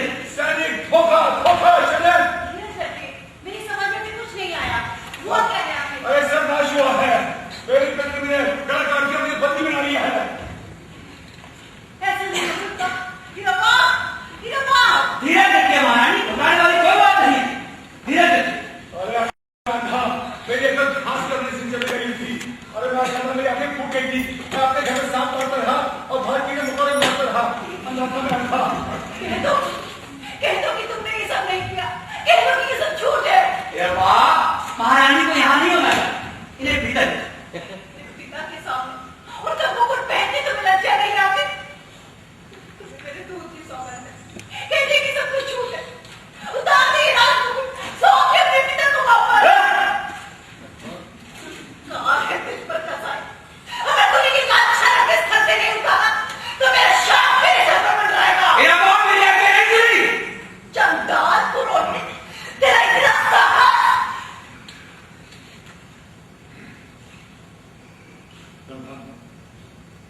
तुम अंदर जाओ। राजपुरोहित ठीक कह रहा है।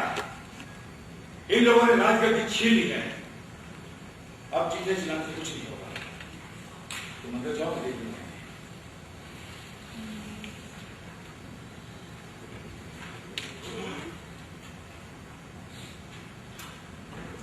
शाबाश बेटे शाबाश। भोसड़ी के तेरी टांगों के पीछे मर्दानी चाहे हो ना हो, तुम्हें कुछ करने की हिम्मत तो आई? मारा चलो मुझे। ये तो कहां सीखा?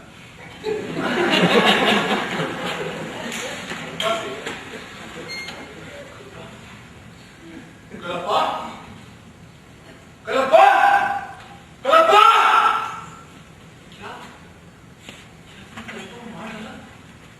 ये तुम कैसे कर सकते हो? यह तुम कैसे कर सकते हो? अरे वो तो बेचारा अबोध बालक की तरह था। उससे अच्छा और कोई नहीं संसार के अंदर। कलप्पा को मार डाला और मुझे जिंदा रखा। क्या ये सम्मान तुम मुझे नहीं दे सकते थे जो तुमने कलप्पा को दिया? महाराज सिंहासन एक केंद्र होता, चारों तरफ से घिरावता था उनको। इसके पीछे होते हैं चाटुकार, महाबल, गुप्तचर और दरबार। इस अंदर चक्र के बाहर भी एक चक्र होता है। ये सभी लोग बच जाते किंतु महाराज कलप्पा का स्थान समय कहीं था। वो निष्ठावान था, इसलिए सबसे ज्यादा तेरी जीभ बहुत लंबी हो गई है राजपुरोहित।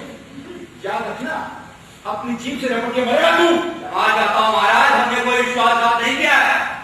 हमने बच्चों के वंश का नमक खाया है। हमारी निष्ठा उसी के साथ सारे राज्य में घोषणा कराई जा रही है कि राजा ने वहां पर ग्रहण कर लिया है और स्वयं राजकुमारी सुखदेव को राज सिंहासन पर आसीन कर दिया। क्या कहा? भूतनी के 4 वीर पुत्रों के होते हुए इस सारे छछूंदर छक्के को राज सिंहासन पर बिठा दूं? अबे यहाँ की जनता हंसते हंसते मर जाएगी, समझ गया?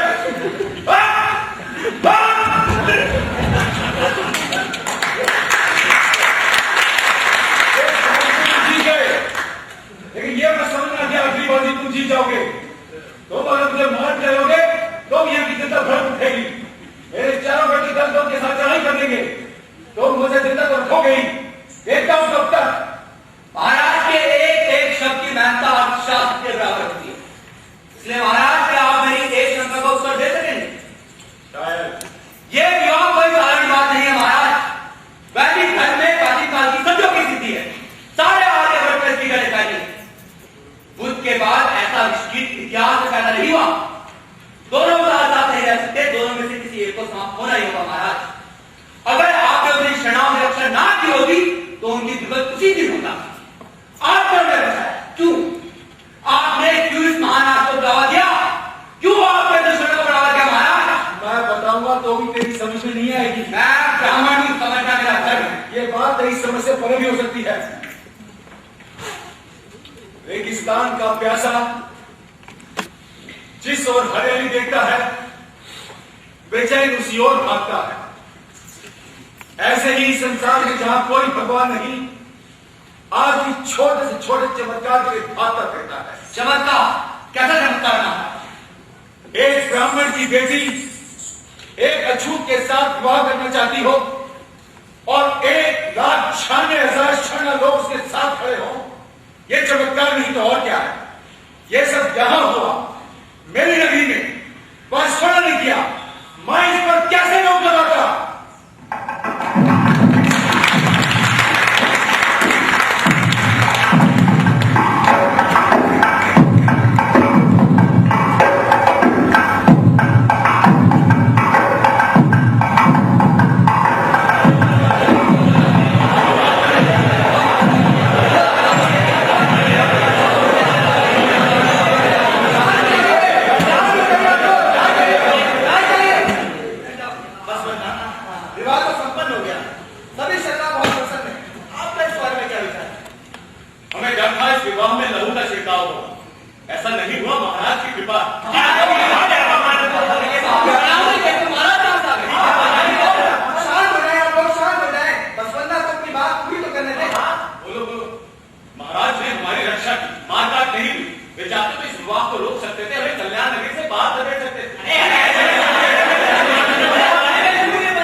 फायदा जो कारक न बन सके।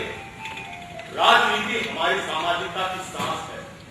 यदि भक्ति कारक से भाग निकलने का रास्ता बन जाए तो क्या फायदा ऐसी भक्ति का? आप तो हमें घोर बसवन्ना आप क्या करना चाहते हैं, आप बता दें। मैं सवेरे ब्रह्म बेला में प्रार्थना के बाद सीधा राजमहल जाऊंगा। सुन लिया आप लोगों ने? सुन लिया?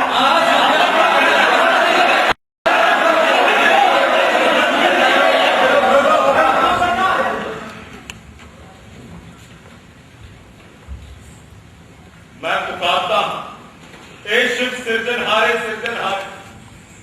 मेरी वाणी रोती है, हे शिव सिरजनहारे सिरजनहारे। क्या कभी उत्तर न दोगे तुम? मैं तुम्हें बार बार पुकार रहा हूं। क्या तुम्हें सदा मौन ही बने रहना है? ओ संगम नदियों के महादेव, कब तक मौन रहोगे तुम? हम नगर के बीचों बीच घर बनाने में ही मगन हुए। हम तो यहाँ हर बाजार घर को आए थे, ये भी भूल गए हम। हाँ गंगा, मुझे भी यही लगने लगा। नगर के कोलाहल में भगवान शिव का स्वरूप डूबता सा लगता है। मैं कहीं एकांत में जाना चाहता हूं, इन समुदायों की भीड़ भाड़ से दूर तक भर घूम सकूं फिर से। कल क्या करेंगे आप? वे सवेरे मेरे साथ आए या नहीं आए, पर मैं इतना जानता हूं कि इस कुटिया में मेरी आखिरी रात है। संभवतः यही ठीक है। कोई अपनी कुटिया छोड़ चले जब, तो महलों का क्या एहसान। कल सारा कर्ज चुका दूंगा। राजमहल के परली ओर से सपाट धरती मुझे पुकार रही। इस धरती को भरने वाला शरणा है। ढले हुए रूपों को पिघलाकर जो फिर से धरती में मिलाता है, वो शरणा है। रूप अरूप दोनों मिल जाते हैं। ओ संगम नदियों के महादेव, मैं शरणा हूं, तू भी शरणा है।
और पूछा। तेरे पशुओं की तरह लड़ाने से क्या हमारे संतान सुधर जाएगी? क्या बसवन्ना यहाँ जाएंगे? बसवना की बात तुमसे किसने की? तेरे घूमते रहने से वो यहाँ नहीं आ जाएंगे। मैं कहता हूँ तुम्हारा सर तो नहीं गया। मैंने उसे मना किया यहाँ पर आने के लिए। उसके बेटे में कुछ नहीं कहा। मैं उसके घर में उसको भटका चुका हूँ। समझाया तुमको? झूठ मत बोलो। मुझसे तो नहीं। पिछले 25 वर्षों से आपके साथ जानती हूँ आप। ध्यान से देख रही हूँ। बसवन्ना का नाम आपके सिर में बवंडर की तरह टकटका रहा है। मैं कहता हूँ चुप हो जाओ खबरदार। अच्छा मान लो तुम सही भी हो। मैं कहना था उसे यार। जिंदगी भर मैंने उसके हर आंदोलन में उसका साथ दिया है। वो मेरे साथ दे सकता था। अरे उसके वो 1,96,000 शरण लोग महज महल के बाहर आते इतने भर से मेरे सपोर्ट रंग नहीं लगता। लेकिन नहीं, वो नहीं आएंगे क्योंकि मैंने उन्हें मना किया है। और उसके वो चेहरे घमंडी और शर्मी हैं। अब बसवना किसी ये तो कहने से रहा ये मत करो वो मत करो क्योंकि वो ऐसा है ही। तो मकर जाता है। क्या बैठे थे तुम्हारे? अरे मेरी गलती थी। जिंदगी भर मैं अपने सारा बात बसवना पर निकालता रहा। देखा ही नहीं कि मेरे जमीन के नीचे क्या चल रहा है। मेरी गलती थी। बसवन्ना की जय! बसवन्ना की जय! बसवन्ना की जय! अरे गुलबोर हाँ महाराज। ये कायदा शरण है। महाराज बसवन्ना आ रहे हैं, उनका सदा बोलती है महाराज। बसवना भी उनके शरण भी है। सुना तूने? बसवना आ रहे हैं यहाँ पर। उनके घर से आ रहा होगा। इसका मतलब कि पूरब की तरफ से आ रहा होगा। इसका मतलब छड़ों के ऊपर से देख सकते हैं। अरे ठीक है हमारी बहुत पूजा हो गई। निकलो यहाँ से बाहर। अरे बहुत पूजा हो गई। कुछ नहीं होता मेरे घर से। निकलो बाहर यहाँ से। और देखना आपको करके चला हो गया। गुलबोर तू अंदर आ। लेकिन महाराज मैं अंदर कैसे आ सकता हूँ? अबे शिव के शरण में कुछ नहीं होता। सब बना होते हैं। जल्दी आओ। और ऊपर सती करके बता कितने शरण लोग हैं। महाराज मैं ऊपर कैसे जाऊँ? महाराज सीढ़ी देखिए और उसको वो ले गए। हाँ? तो एक काम कर। मैं घोड़ी बनता हूँ और तू ये बनता हूँ। आपके कंधों पर महाराज ये मुझसे नहीं चलता महाराज। अबे भोसड़ी क्या गर्दन चढ़ा दूंगा। अबे घबरा मत। हाँ। आगे चलो। हाँ। अबे घबरा मत। गिराऊंगा नहीं। कहता हूँ राजा। हाँ चल देखिए बता। हाँ देखिए बता कितने लोग हैं। हाँ महाराज बहुत सारे हैं महाराज, लेकिन वो बहुत दूर है महाराज अभी। अच्छा भाई कितने हैं? अच्छा ये पर कौन सी जगह भर रही है? महाराज सिद्धेश्वर मंदिर के चारों गेरुआ ही गेरुआ महाराज। हाँ? तो कहीं गेरुआ ही गेरुआ महाराज। बहुत बढ़िया। सामने लोहारों का मोहल्ला है और उसके साथ ही चमारों का है और उस तरफ पुरानी तहसीलदारी है। हाँ महाराज। हाँ महाराज। अच्छा तो कौन सी जगह भर रही है? महाराज सारी गलियां महाराज तो गेरुआ ही गेरुआ महाराज। अच्छा तो कितने शरण लोग हैं?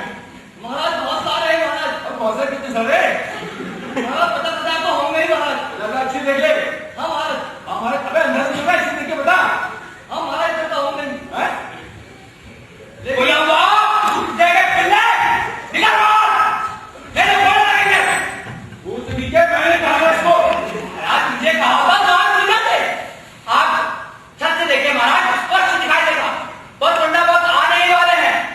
हम भी यही सोचते रहे अगर ऐसा हुआ तो क्या होगा? युवराज तो सारी रात नहीं तो पाए। लेकिन महाराज जैसे आप देख ही रहे हैं कि बसवन्ना के साथ कितने शरणा लोग आए हैं। कुल 770।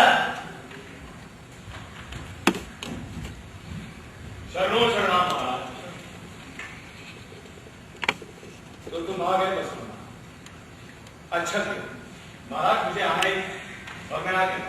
और भी जो मेरे साथ आना चाहते थे आ चुके हैं। बसवना मैंने तुमसे कहा नहीं था तुम आओ। ना ही तुमने कहा था कि तुम आओ।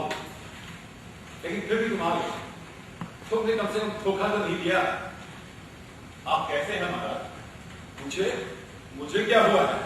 मैं हूं मस्त भैंसे की तरह मात काली पर कटने के लिए तैयार। महारानी कैसी? वो थोड़ी सी बीमार है। ये जो अचानक मौसम में तब्दीली आई है ना।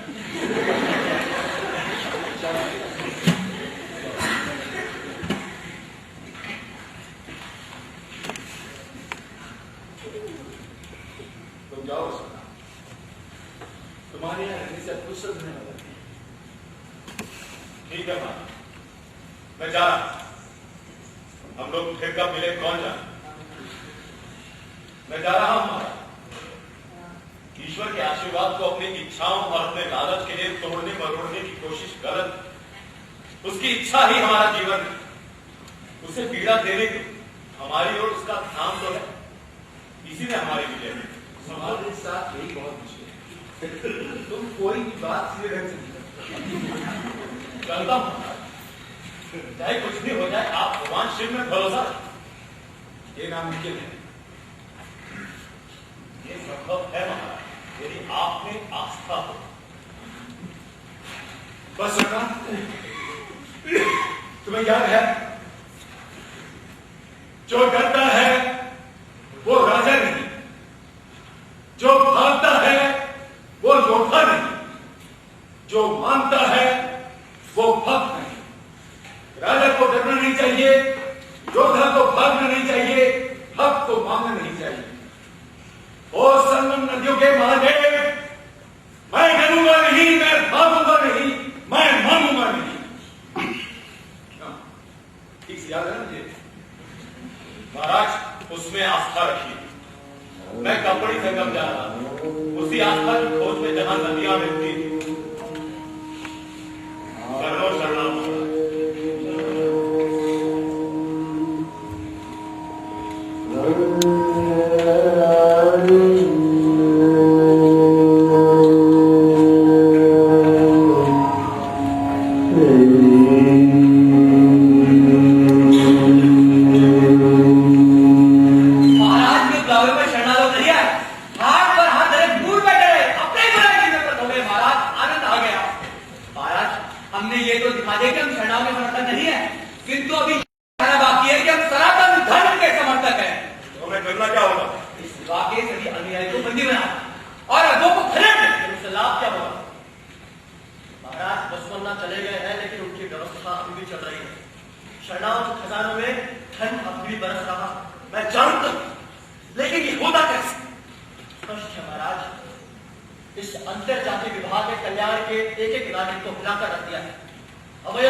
निकाल लेंगे लोग सिर्फ करते हैं।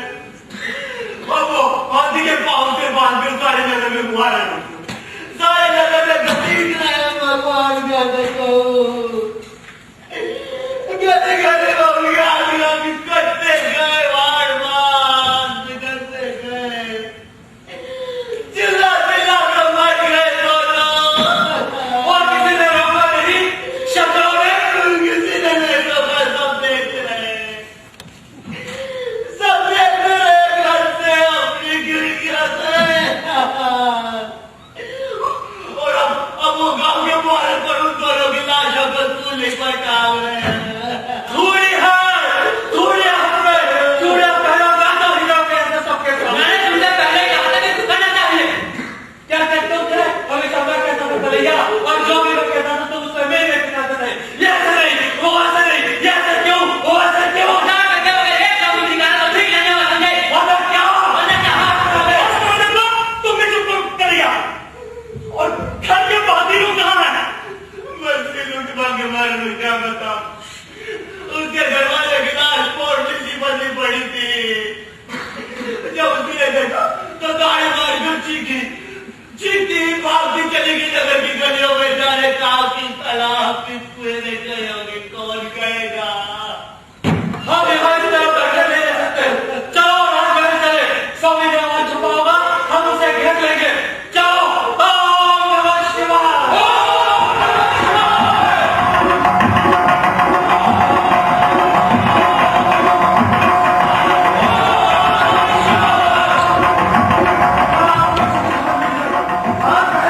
कोई नहीं है, तुमने दामोदर भट्ट के साथ भाग गए थे।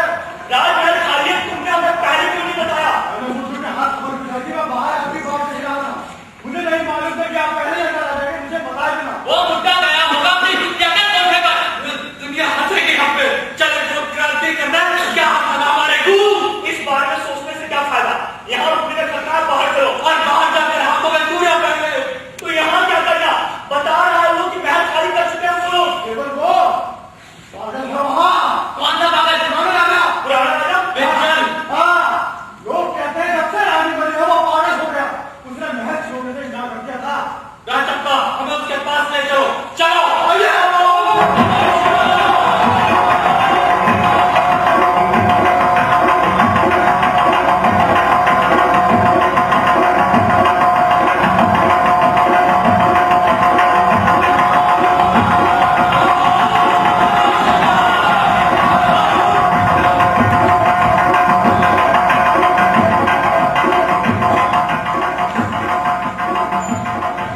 महाराज की जय हो।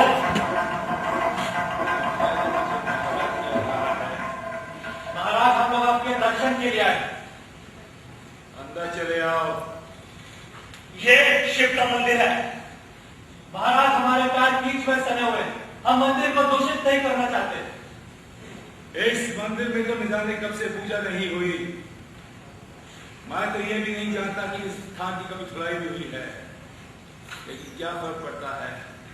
किंतु महाराज, ये कोना बहुत शीतल है, मैं यहाँ से हिलना नहीं चाहता।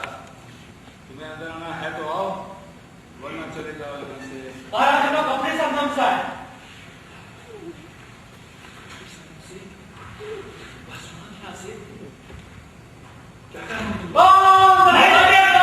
ये शिव स्थान है, यहाँ लहू नहीं बहाया जाता। जब तुम अपने लोगों की सौगंध भूल गए, लेकिन मैं शिव को नहीं कहूंगा, धर्म है। तो फिर तुम क्या चाहते हो, मैं क्या करूं? अंदर जाना है तो तलवार बाहर छोड़ दो। चलो उसे घसीट के बाहर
पर मेरी पत्नी मुझे ईश्वर को नहीं मनवा पाई, बस भी नहीं मनवा पाई।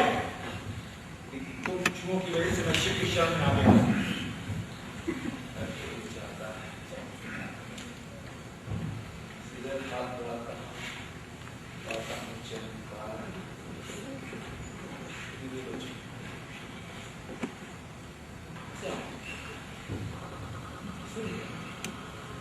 निश्चय कि मैं मेरे बेटे को तो नहीं लेता हूं, इसके पास तो बड़े बड़े योद्धा है, तुमको ठीक से तलवार चलाना नहीं जानता।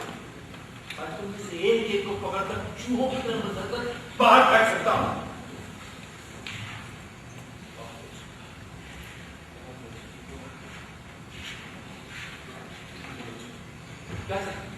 कहां से आया? हम लोग शरणा महाराज को सुनने के लिए आया है? हाँ महाराज। नहीं महाराज, हम अपने आप आए हैं। लो मार लो मुझे। आप तुमसे ये भी नहीं कहूंगा क्यों, तुमको मेरा बोझ हिलता है। अच्छी बात है, अगर तुम मान जाती तो एक शर्त, अगर तुम मेरे आखिरी शब्द बसवान तक पहुंचा दोगे तो मैं बाहर आता हूं, वरना यहीं पर ऋषि की शर्त लेकर हम वचन देते हैं महाराज।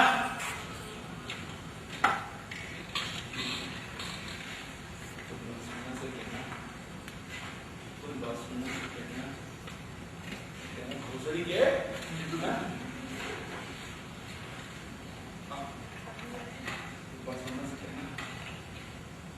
कि मैं इतने दिन को यहाँ बैठा उससे बातें करता था, बातें खत्म नहीं हो रही। उससे कहना 16 बरस तक हम लोग एक ही चीज के लिए लड़ते रहे, जात पात के लिए। वो अपने तरीके से, मैं अपने तरीके से, हम लोग से बेहतर नहीं। उससे कहना यही चीज के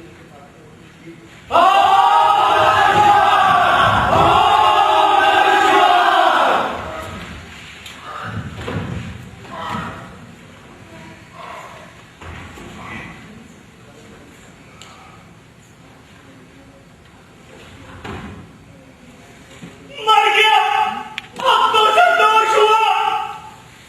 तुम लोग चले जाओ, चले जाओ।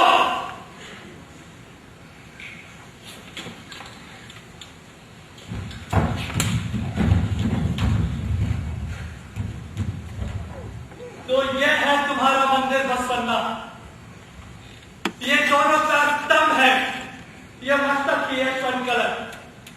कितनी आसानी से जो गतिमान जड़ हो जाता है, एक जरा से धक्के में सब कुछ अस्थिर से स्थिर हो जाता है। ये शिवालय भी कितना कंपित है अभी, बस एक चोट लगेगी, लहू का छिड़काव होगा और सदा सदा के लिए स्थिर हो जाएगा। ये तो तुम देख रहे हो बसवन्ना, मेरे पिता मृत्यु के भय से रोते थे, लेकिन मैं डरता हूं, मैं शिव विद्रोह से भी नहीं डरता।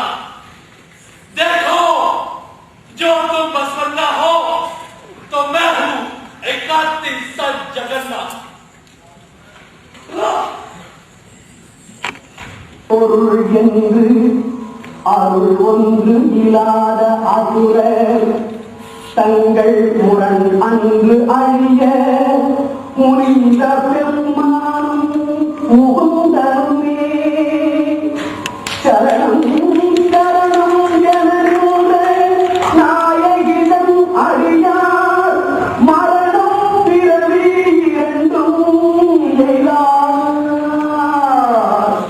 महाराज, महाराज, पूरे कल्याण में आ गई है, लोगों में भगदड़ मची है, अनाथों की तरफ भटक रहे हैं वो लोग, कोई उन्हें देखने वाला नहीं है महाराज। महाराज, हमारी रक्षा कीजिए महाराज। क्या कर रहे हैं?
लोग मेरे पीछे पड़े, सागर का संप्रदाय है, नष्ट कर दो इन सबको की बोलियों को भी नष्ट कर दो।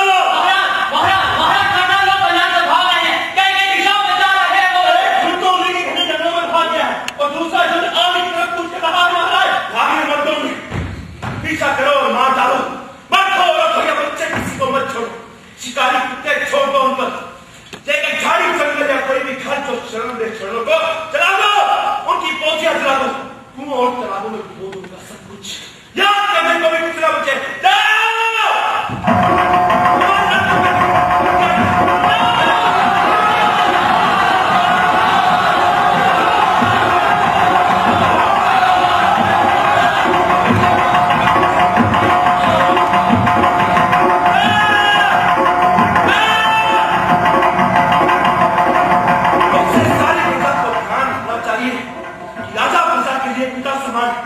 प्रजा को चाहिए कि वो बच्चों को पिता से राजा के बच्चों की तरह प्रेम करे, उसकी आज्ञा का पालन करे, नहीं तो सारे देश को हानि होगी।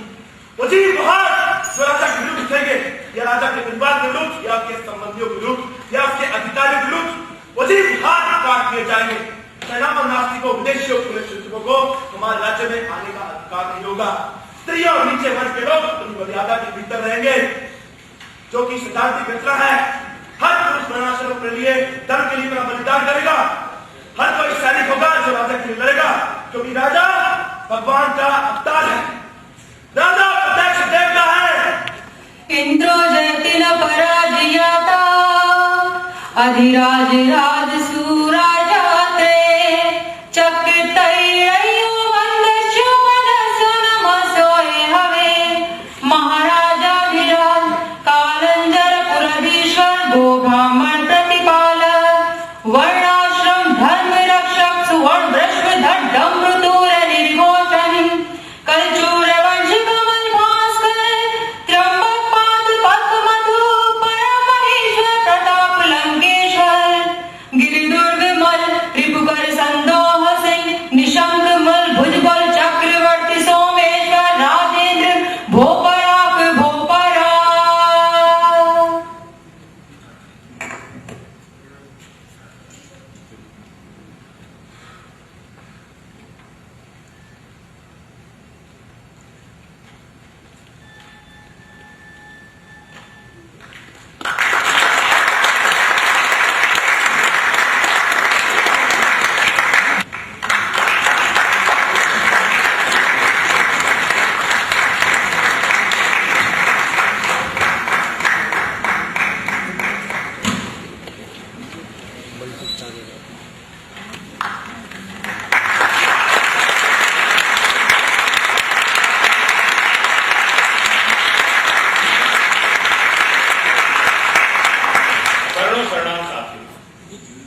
अभी अगर आपने देखी अस्मिता ग्रुप दिल्ली की प्रस्तुति रक्त कन्या, इसके लेखक हैं श्री गिरीश खन्ना और इसका हिंदी में अनुवाद किया श्री रामगोपाल बजाज। नाटक में संगीत दिया है श्रीमती संगीता गौड़ ने और इस नाटक का निर्देशन किया है श्री अरविंद गौड़।